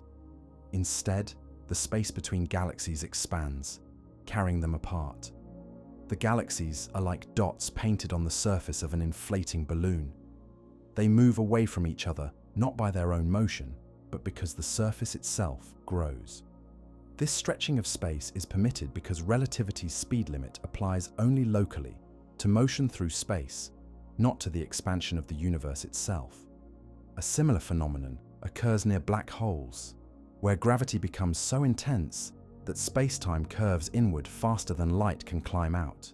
The event horizon, the boundary beyond which nothing can escape, is not a physical wall, but a region where space-time flows inward at the speed of light. To an outside observer, light emitted near the horizon appears to slow, dim, and freeze, yet for the photon itself, the journey continues smoothly. This behavior mirrors the cosmic expansion in reverse. Just as the universe can stretch space faster than light outward, gravity can fold it inward faster than light can resist. In both cases, the geometry of spacetime bends around the rules rather than breaking them. The delicate precision of relativity allows for these subtleties. Light speed is constant for every local observer, no matter where they are in the universe or how fast they move. But when we compare regions separated by vast distances or extreme gravity, space and time themselves have changed shape. The local laws still hold, yet their connections across the cosmos produce effects that seem, to a distant observer, to skirt the edge of the impossible. Some of the most beautiful confirmations of this came from the study of gravitational lensing.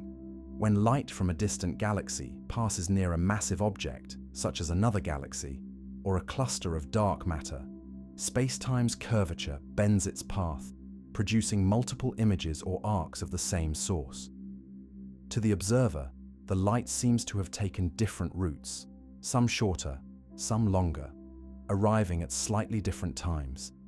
The images can flicker in ways that might suggest faster than light variations, but in reality, each photon travels along its own lawful geodesic through the curved geometry.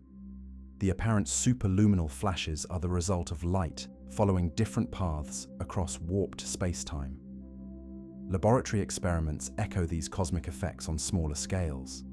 In nonlinear optical materials, light waves can interfere with themselves, creating pulses that seem to exit a medium before they fully enter it. This fast light phenomenon is not a contradiction of relativity, but a result of how the front and tail of the pulse combine. No information is transmitted faster than light, and if one attempted to encode a signal within the pulse, it would still arrive no sooner than the speed limit allows. The experiment shows that appearances can deceive, but the mathematics of causality remains precise. These illusions underscore a deeper truth. Relativity's limits are not obstacles, but structures. They define how information flows, how causes lead to effects, and how space and time cooperate to maintain order. The universe is allowed to stretch and twist in intricate ways, but never in a way that breaks this underlying logic. Even the extraordinary feats of gravitational waves, ripples in spacetime itself, obey the same rule.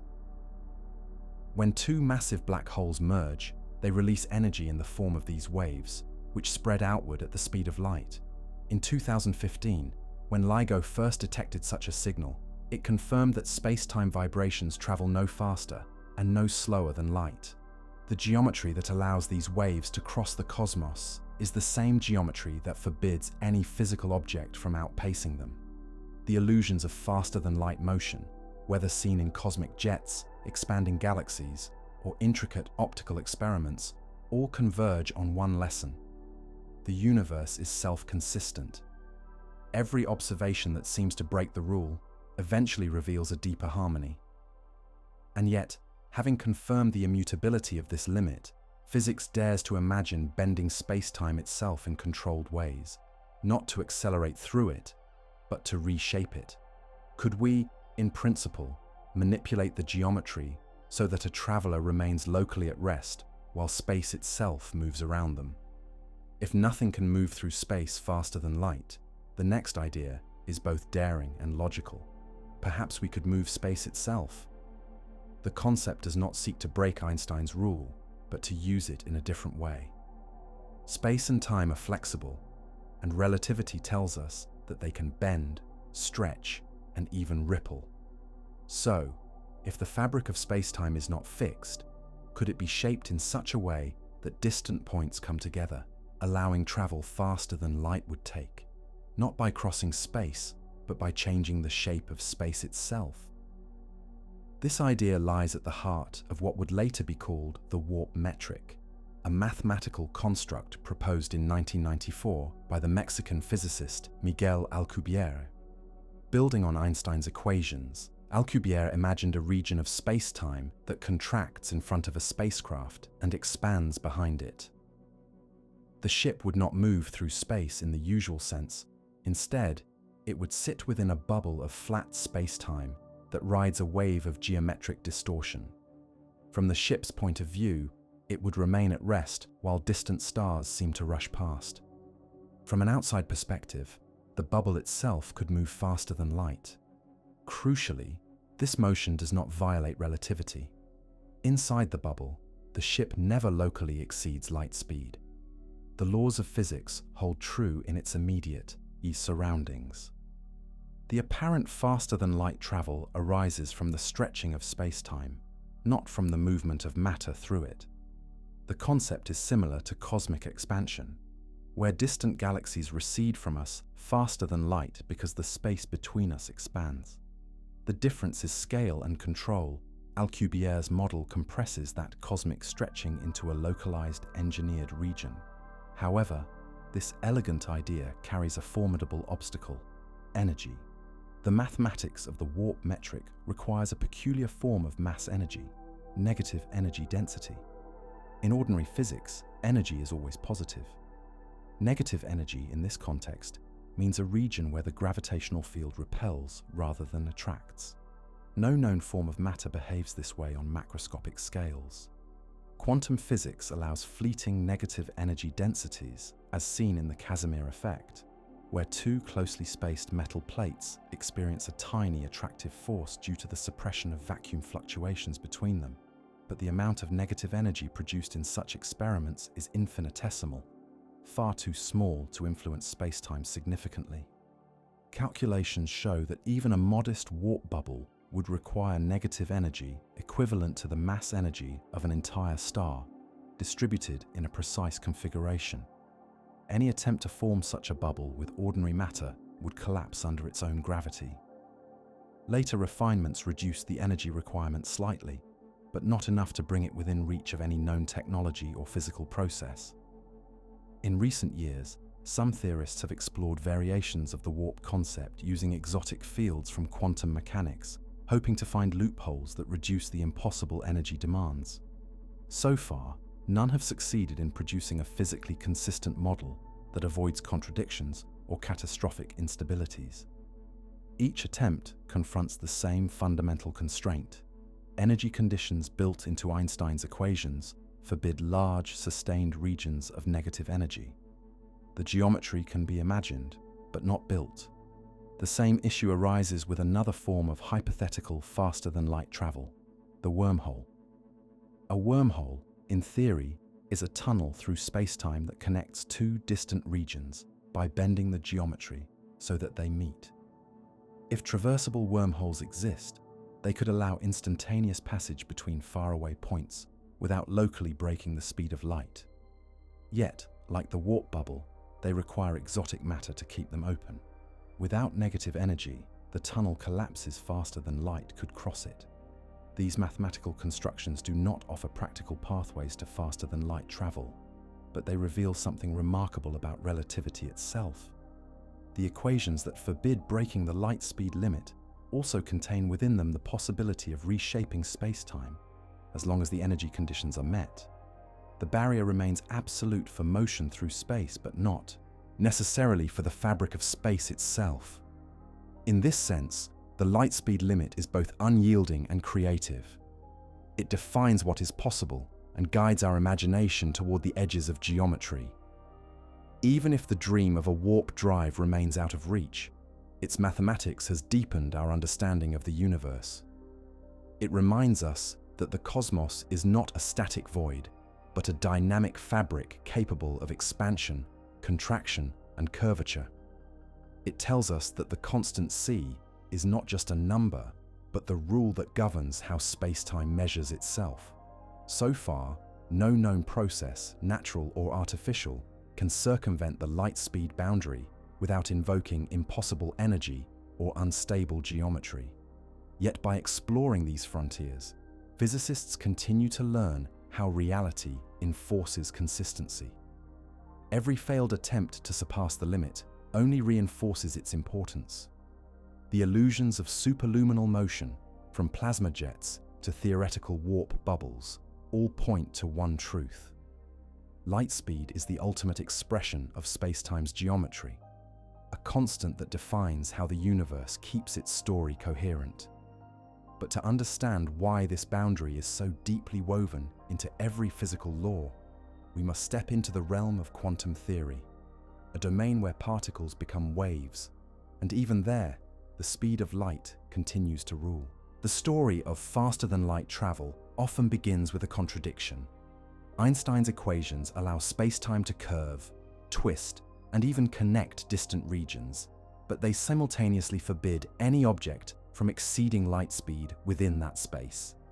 This duality, freedom in geometry but restriction in motion, is what gives rise to some of the most imaginative yet rigorously mathematical ideas in modern physics.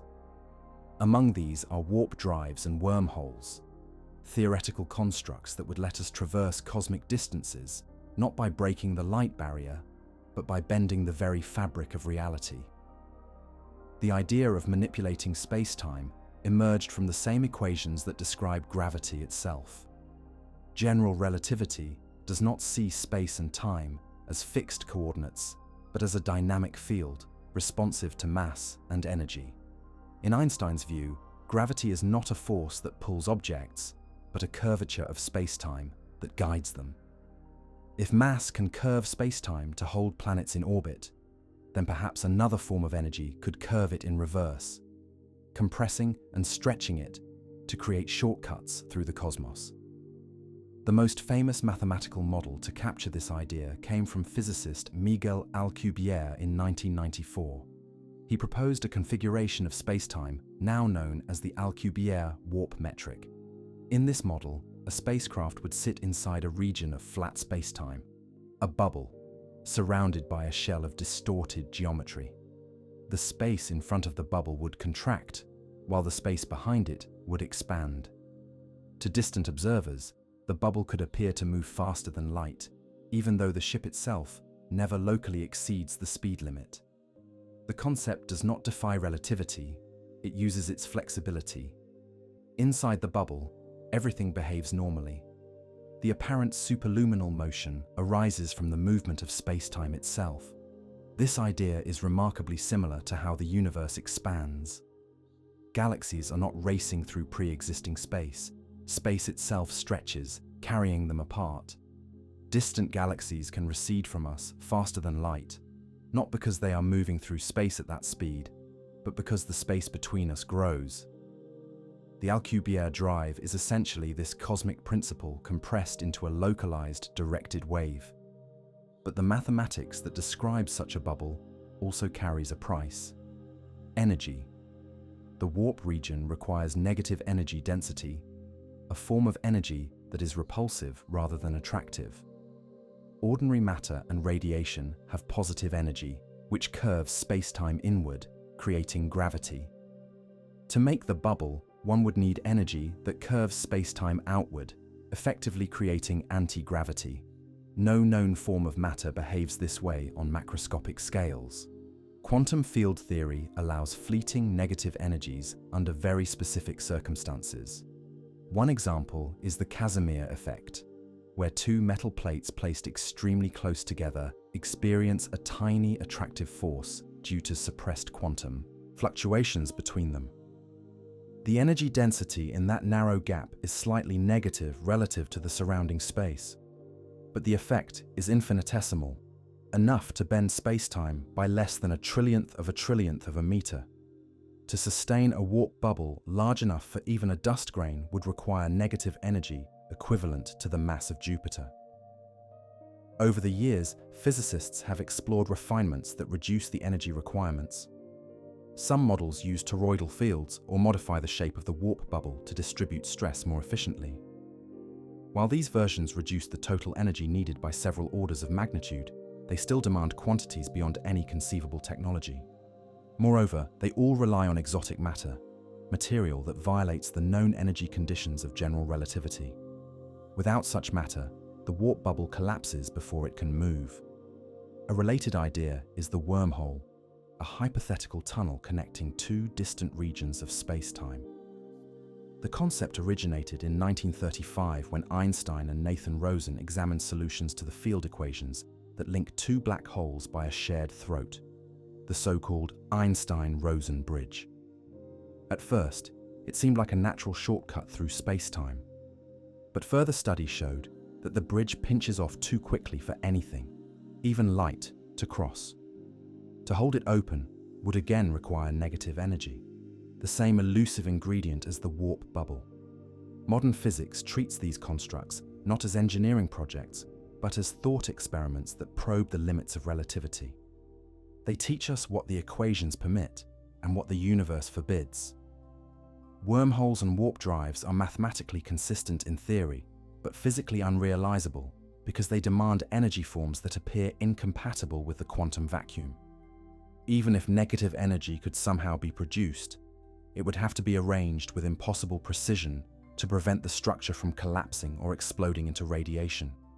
And yet, the persistence of these ideas reflects a deeper truth. Relativity is not a cage. It is a language that describes how space and time respond to energy.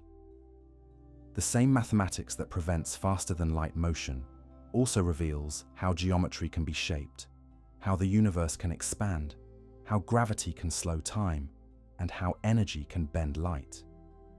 In exploring warp metrics and wormholes, physicists have uncovered more about spacetime than about travel itself.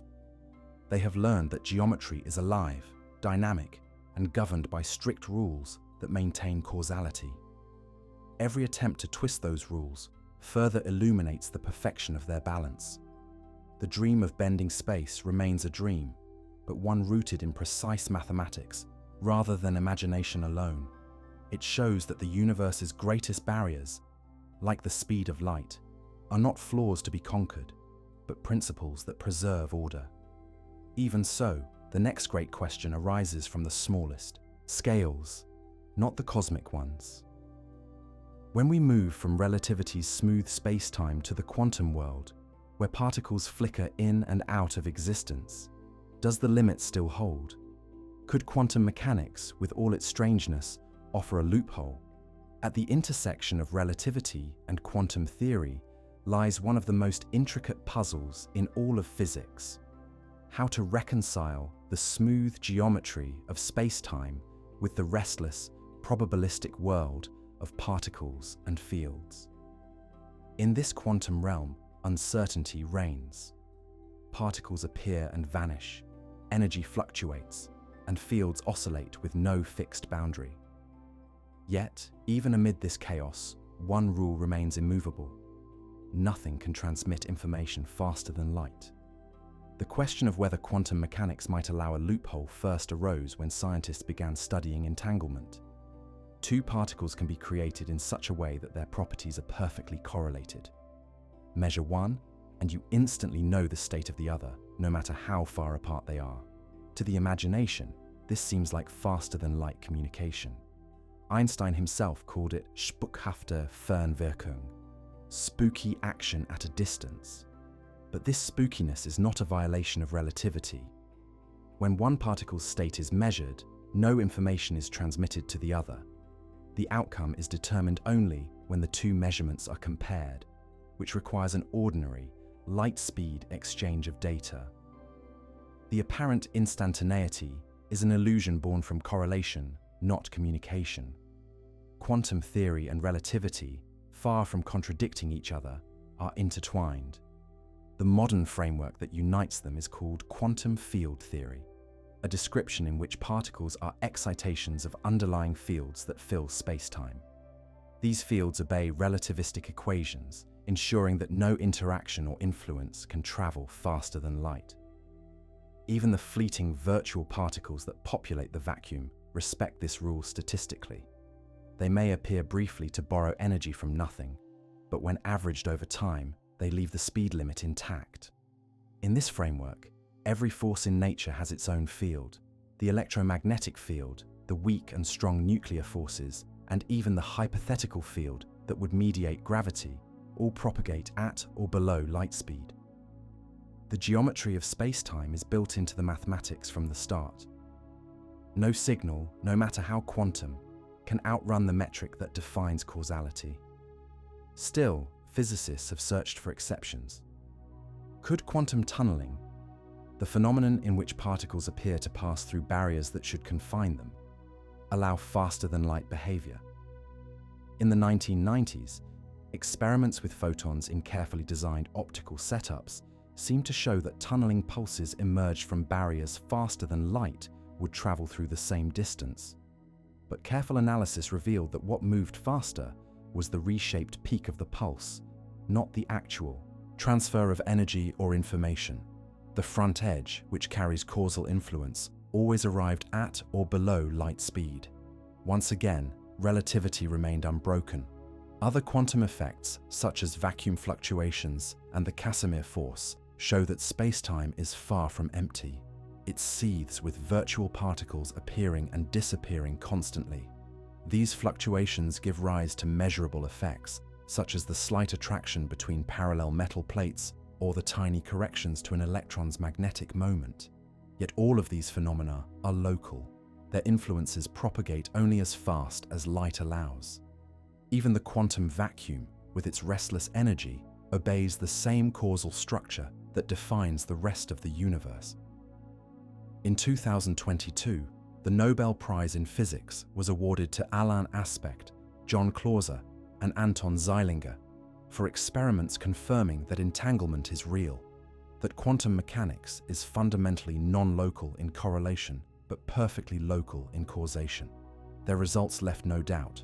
Quantum physics does not transmit information faster than light. It respects the same causal boundaries that Einstein defined. This consistency across such different domains, relativity's smooth continuum and quantum mechanics' granular uncertainty, is remarkable. It suggests that the speed of light is not merely a property of electromagnetic waves, but a fundamental constant of information itself. It limits how quickly the universe can process events, how swiftly cause can become effect, and how finely reality can be sliced into moments.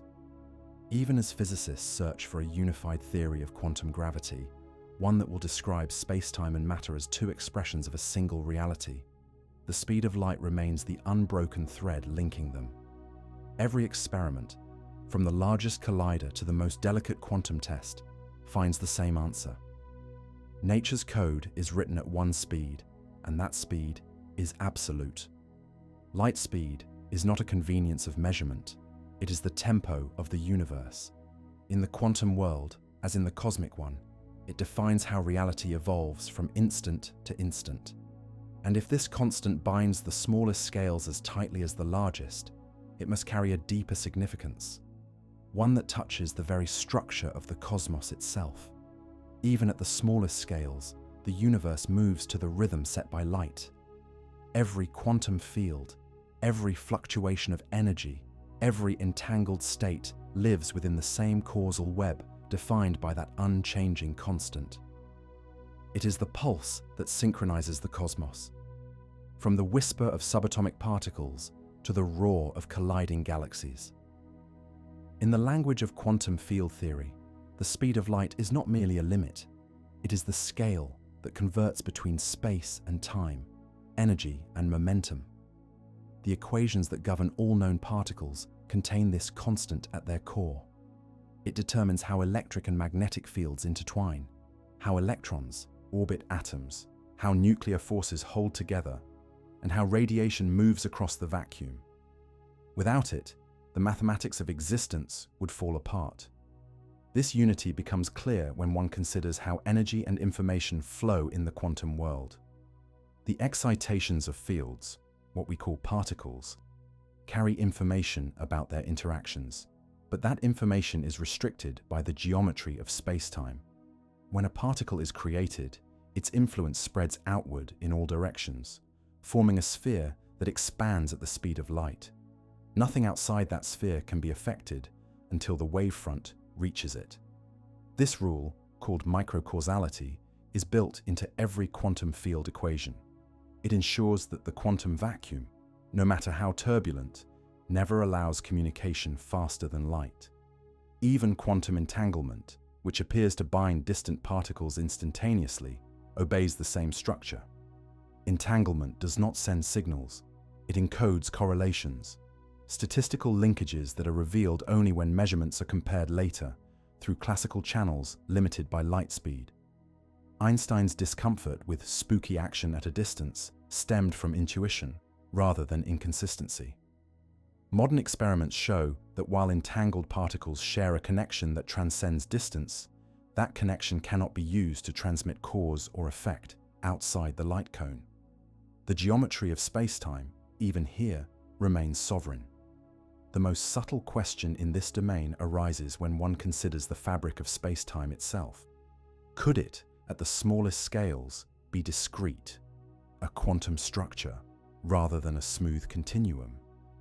Theories of quantum gravity, such as loop quantum gravity or string theory, attempt to answer this. In these models, space-time may consist of tiny, vibrating loops or multidimensional surfaces, each governed by the same constant c. Even where gravity becomes strong enough to warp space-time into singularities, the limit imposed by light speed still applies. The microstructure of the universe, if it exists, is built to preserve that law. Thus, light speed is more than a feature of motion. It is a rule of consistency. It keeps every level of physics, from quantum mechanics to general relativity, aligned. It defines how information can flow, how fields can interact, and how geometry can remain coherent. Quantum physics also teaches another lesson about the speed of light. It is intimately tied to the vacuum itself. The value of c emerges from the permittivity and permeability of free space, fundamental properties that describe how electric and magnetic fields respond to the vacuum. This means that the speed of light is not a number placed arbitrarily into the laws of physics. It arises from the structure of reality. If those constants were even slightly different, the entire balance of forces that make stars burn and atoms stable would change. And yet, within all this precision, the cosmos remains dynamic. Light is both the limit and the messenger, the boundary that defines what is possible and the means by which we learn what exists. Every photon that crosses the void carries information about the geometry through which it has traveled. It tells us about the expansion of space, the curvature of gravity, and the history of time itself. Quantum mechanics and relativity together paint a single picture. The universe does not permit shortcuts, but it is far from static. Space-time ripples and stretches, energy transforms into mass and back again, particles appear and vanish, yet all of it happens in perfect obedience to the same cosmic tempo. Even when theorists imagine the most exotic possibilities, warp bubbles, wormholes, multiverses, each one must bow to this rule. The constant c is not an obstacle to progress, but the measure of reality's coherence. It ensures that the dance of quantum fields remains synchronized across the universe, preventing chaos from consuming causality. In the interplay of relativity and quantum theory, the speed of light emerges as something deeper than motion. It is the link between information and existence, the rate at which the universe updates itself. Everything that happens, from the decay of a particle to the expansion of the cosmos, unfolds at this pace. And so, from the smallest quanta to the largest galaxies, every experiment, every calculation, every observation tells the same story. The light speed limit is not just an empirical rule, it is the foundation of reality. But what does this limit truly mean for the cosmos itself?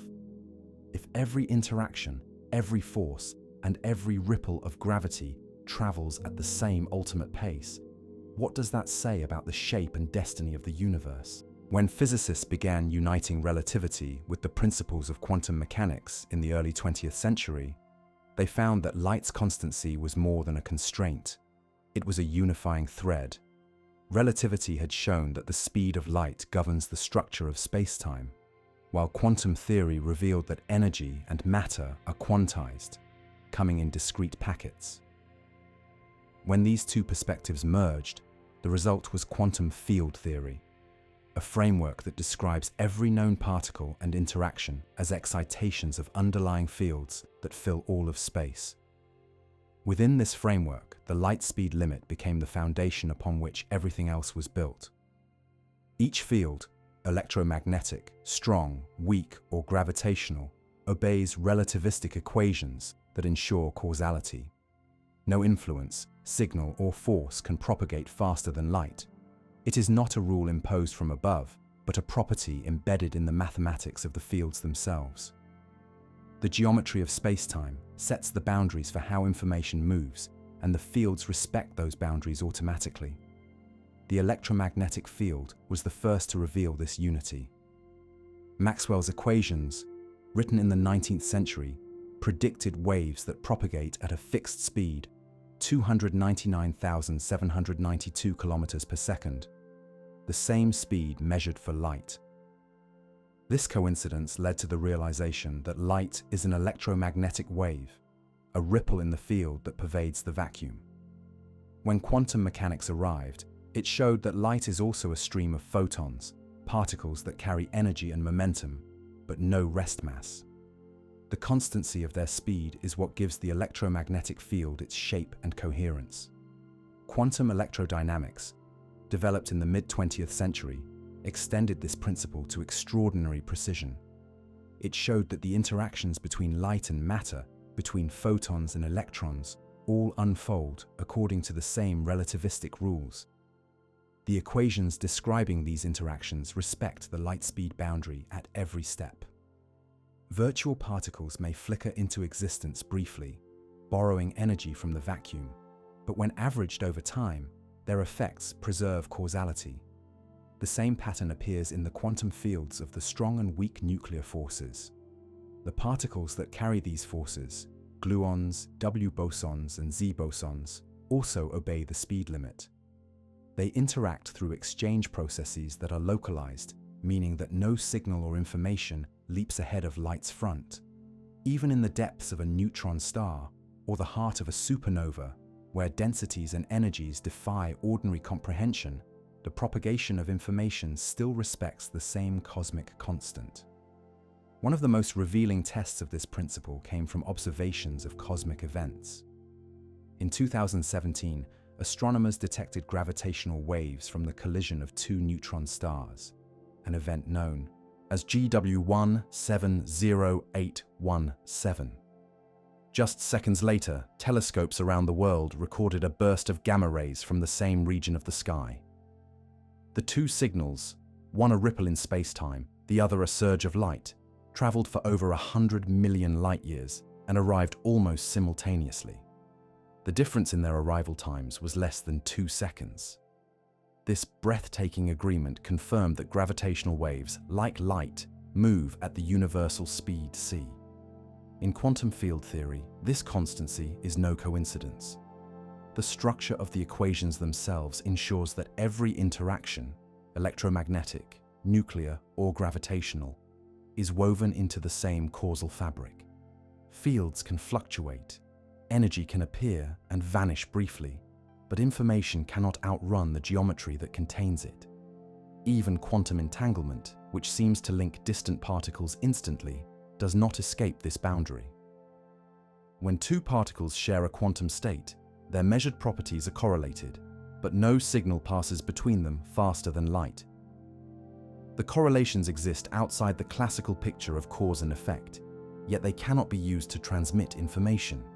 Relativity and quantum mechanics, though once thought incompatible, turn out to be deeply harmonious.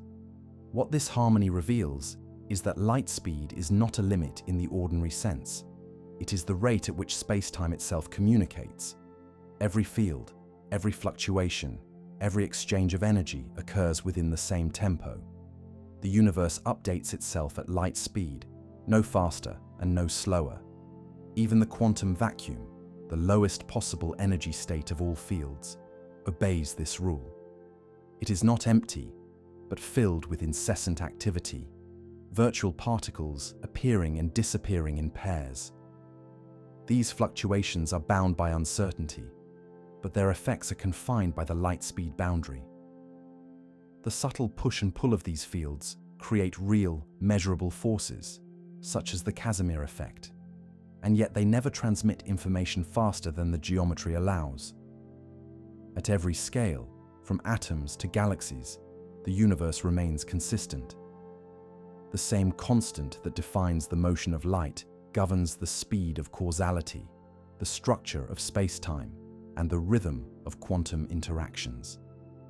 The boundary between possible and impossible is drawn not by technology, but by the logic of existence.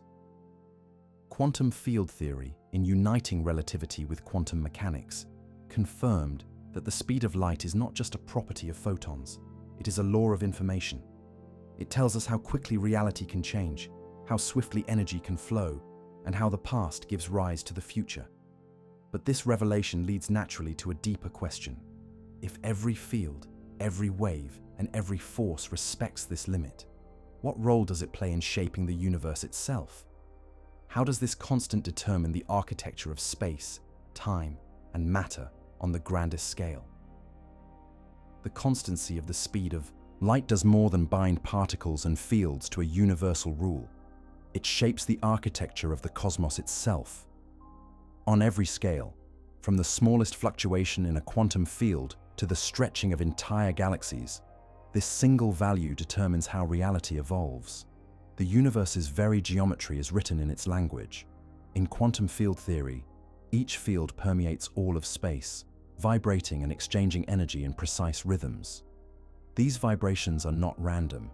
They follow a strict pattern governed by light speed, ensuring that no change in one region can influence another faster than the constant allows. This constraint maintains the integrity of the vacuum, preventing instantaneous disruptions that would erase causality. Without it, the fields would lose coherence, and the chain of cause and effect would disintegrate. Even the forces that hold matter together, the electromagnetic, weak, and strong interactions, owe their stability to this boundary. In every collision of particles and every transfer of energy, the equations that describe those events contain the same invariant speed. It determines how quickly forces propagate and how energy flows between systems. Remove that constant, and the universe collapses into mathematical chaos. In this sense, light speed acts as nature's regulator. It defines the maximum rate at which the universe can process information. No event, no matter how energetic, can influence another beyond this tempo. This concept lies at the heart of what physicists call relativistic causality, the idea that every occurrence must fit within a web of connected, time-ordered relationships. In a world without this rule, energy could move infinitely fast, time could reverse itself, and the very structure of logic would fail. The interplay between quantum theory and relativity reveals that the vacuum itself is not truly empty, but alive with potential. Within it, quantum fields fluctuate continuously, creating virtual pairs of particles and antiparticles that appear and vanish in unimaginably short timescales. These fluctuations, though fleeting, influence the world we see. They give rise to observable effects, such as the Lamb shift in hydrogen atoms, and the tiny corrections to the magnetic moment of the electron, effects measured to astonishing precision, matching theory to experiment in 1 part in a trillion. Through all this motion and uncertainty, the speed of light remains the boundary that defines what is possible. The virtual particles in the vacuum may momentarily borrow energy, but they cannot exchange information faster than light. Their ephemeral existence, permitted by the uncertainty principle, still obeys the causal order of spacetime. This is why quantum theory, despite its strangeness, never truly violates relativity. The two frameworks do not oppose one another. They reinforce each other. The Nobel-winning experiments of Alan Aspect, John Clauser, and Anton Zeilinger in the early 21st century demonstrated this harmony beautifully. Their work on quantum entanglement confirmed that while particles can share correlations beyond classical intuition, the communication between them always respects the causal structure set by relativity. Even the most interconnected systems in the quantum universe are bound by the same geometric law. Information cannot travel outside the light cone. This revelation carries profound philosophical weight. The speed of light is not merely a property of electromagnetism or a feature of motion. It is the limit of knowledge itself. It defines the horizon of what any observer can see, know, or influence. In cosmology, this concept becomes the observable universe, the region of space from which light has had time to reach us since the beginning of cosmic expansion. Beyond that horizon, countless galaxies exist, but their light has not yet arrived, and perhaps never will. The boundary of what is observable is a boundary of causality, written in the constant sea. Every discovery in physics, from relativity to quantum mechanics, from the study of black holes to the detection of gravitational waves, leads to the same conclusion. Light speed is not just a limit, but a principle. It is the speed at which space-time itself communicates, the maximum rate at which the universe can evolve from one moment to the next. Even the unification of forces, the dream of a single theory that describes all interactions, must include this constant. The Standard Model, our most successful theory of particles, and every candidate for quantum gravity, both rely on relativity's framework. Without the light speed boundary, these theories could not exist. Thus, the quantum and the cosmic meet at the same frontier. The speed of light links the smallest quark to the largest cluster of galaxies, the tiniest fluctuation of the vacuum to the curvature of space-time. It is the rhythm of existence, steady, universal, and absolute. But if this constant governs everything we can measure, what does it imply for the nature of the universe itself? What does it tell us about the relationship between space, time, and energy on the grandest scales, and why the cosmos appears as it does today? The speed of light is not just a number, it is the universe's heartbeat. Every field vibration, every gravitational ripple, and every exchange of energy marches to its rhythm.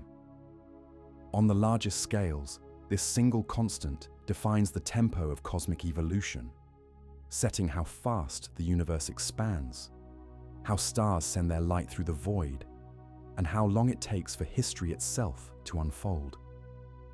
In the framework of quantum field theory, every interaction is a conversation between fields, and that conversation happens at one speed only. Information from one point of space-time cannot reach another faster than light would travel between them.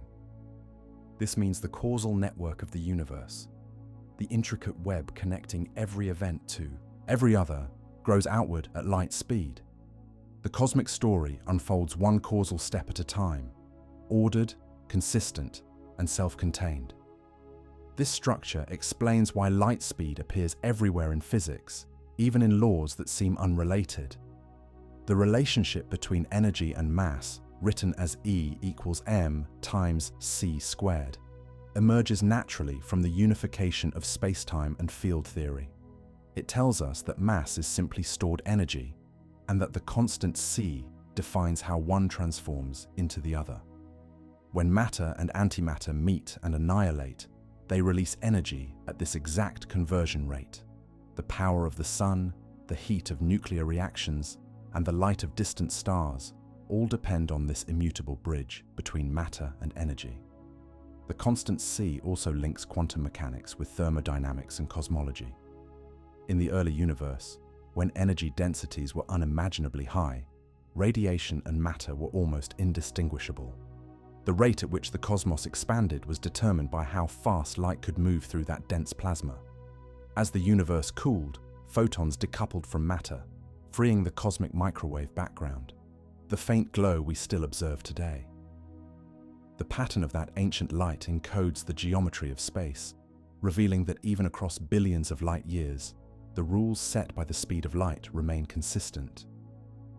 The same constant governs gravitational waves, ripples in space-time that spread outward from catastrophic events like colliding black holes.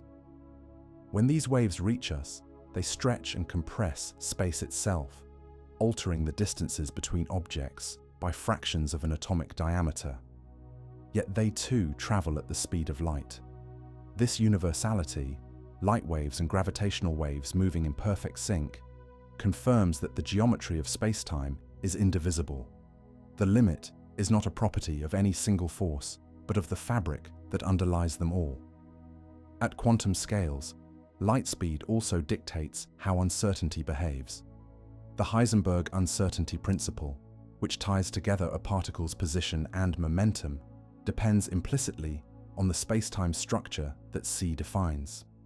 If light traveled at a different speed, quantum probabilities would stretch or compress, altering everything from atomic stability to chemical bonds.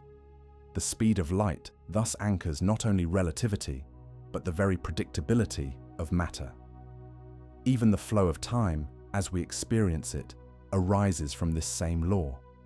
Time moves at different rates depending on motion and gravity, yet those rates always adjust in a way that preserves the constancy of c.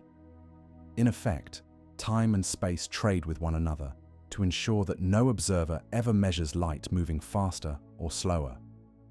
This delicate balancing act is what keeps the universe coherent across every perspective. Physicists often speak of c as a conversion factor, the bridge between units of space and units of time. But conceptually, it is more profound. It is the coupling between reality's dimensions. Without it, space and time would be separate, disconnected quantities. With it, they merge into a single continuum where motion, energy, and causality intertwine. The constancy of the speed of light gives meaning to the concept of simultaneity, defining what now can mean across vast distances. The more deeply we probe the cosmos, the more we see that this constant is not something imposed on the universe. It is the language the universe uses to express itself. It tells matter how to move, energy how to spread, and geometry how to evolve. It is the cosmic law that ensures that all events, from the birth of stars to the decay of atoms, fit together into a consistent history. The speed of light, then, is not just the fastest speed attainable. It is the rate at which existence itself communicates. It defines the structure of every law, the pace of every process, and the very coherence of time. And so, in both quantum and cosmic realms, the same conclusion emerges. The light-speed boundary is not a limit we struggle against, but the framework that allows the universe to exist coherently. It connects everything that is and everything that ever can be. But this universal constant also defines the edges of our perception. Because light takes time to travel, every image we see, every star we observe, and every galaxy we photograph is already part of the past.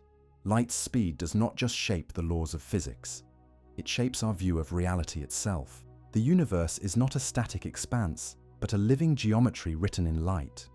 Every structure we observe, galaxies, nebulae, stars, and the faint cosmic background that permeates space, exists within the boundaries drawn by the constant speed of light.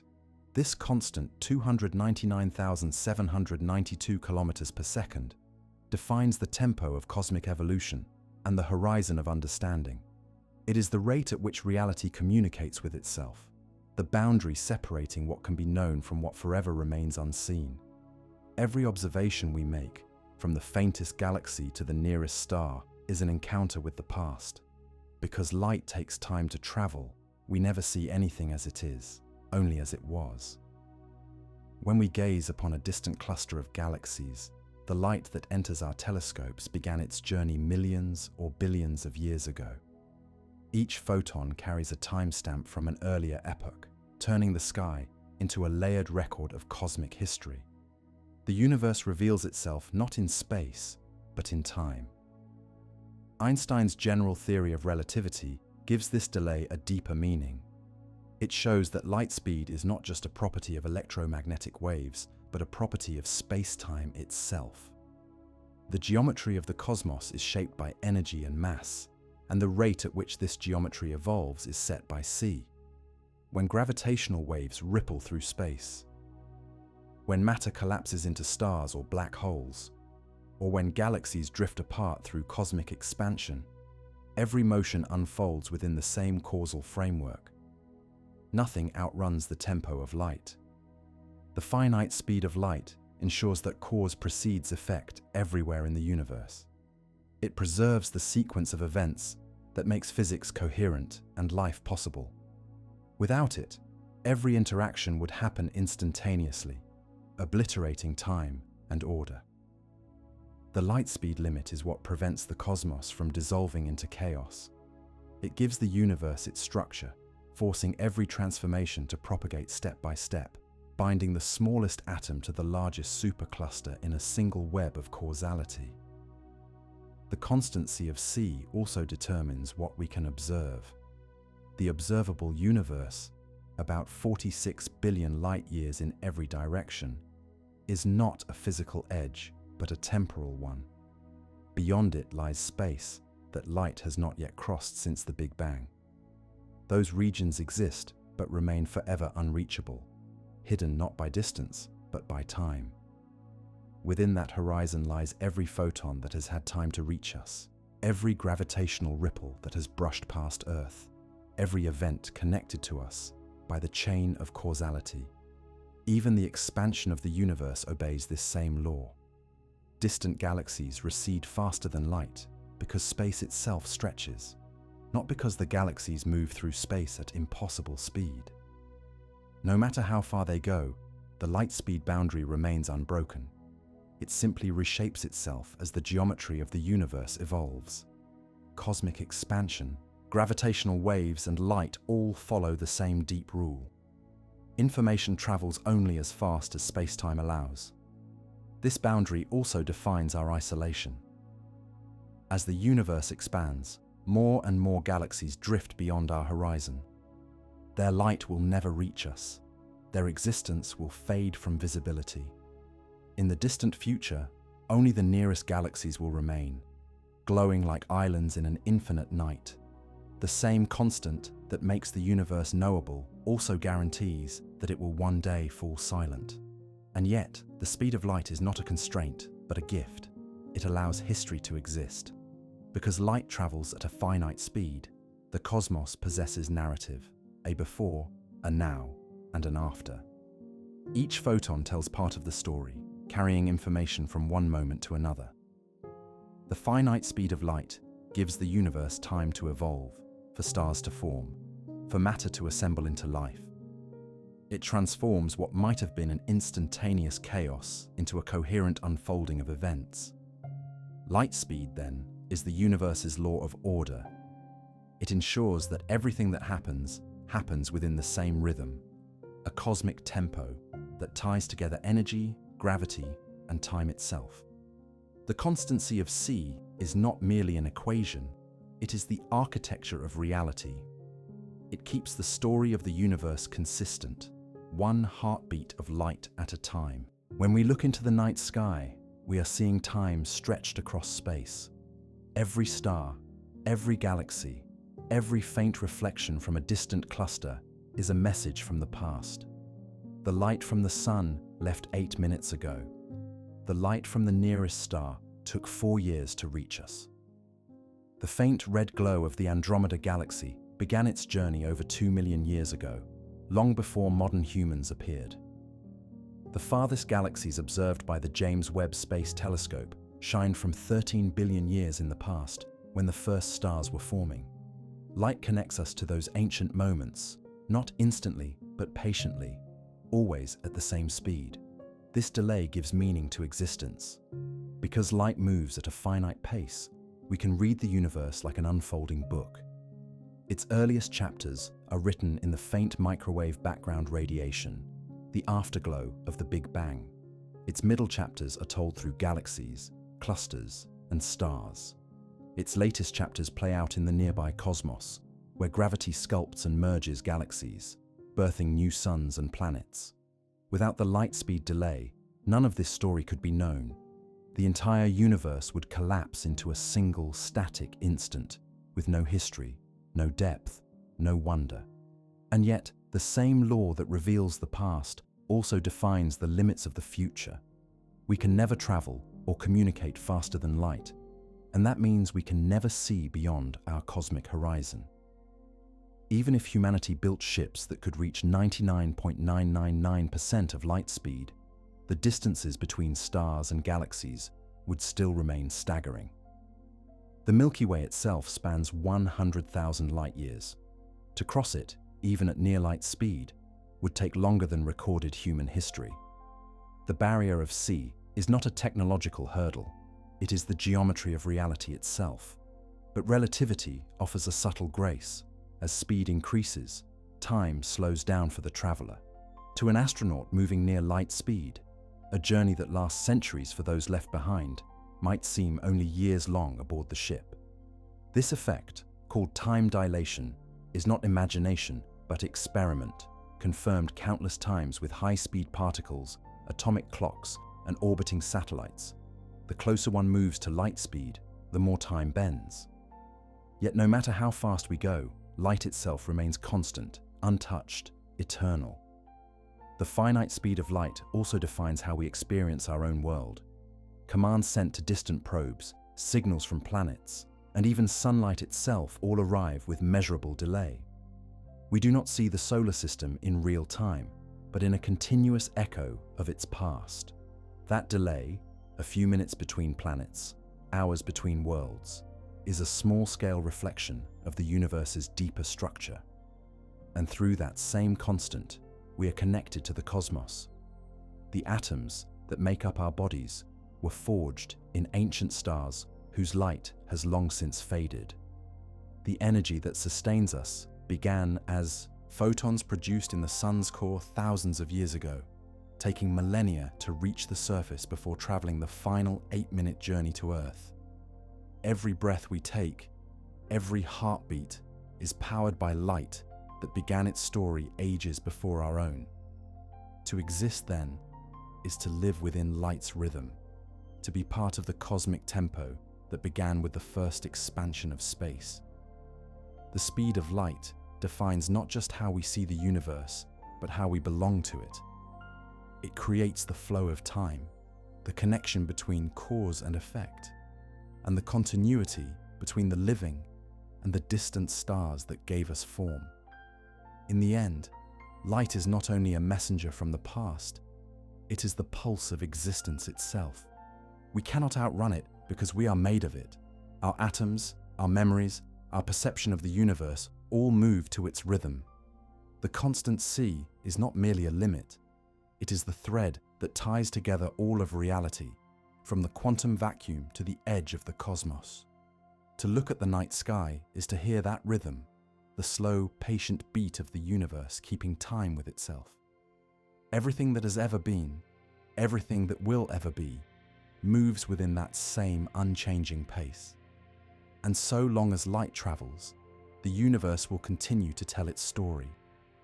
A story written in brightness, carried through darkness, and measured at one constant speed that defines the meaning of time.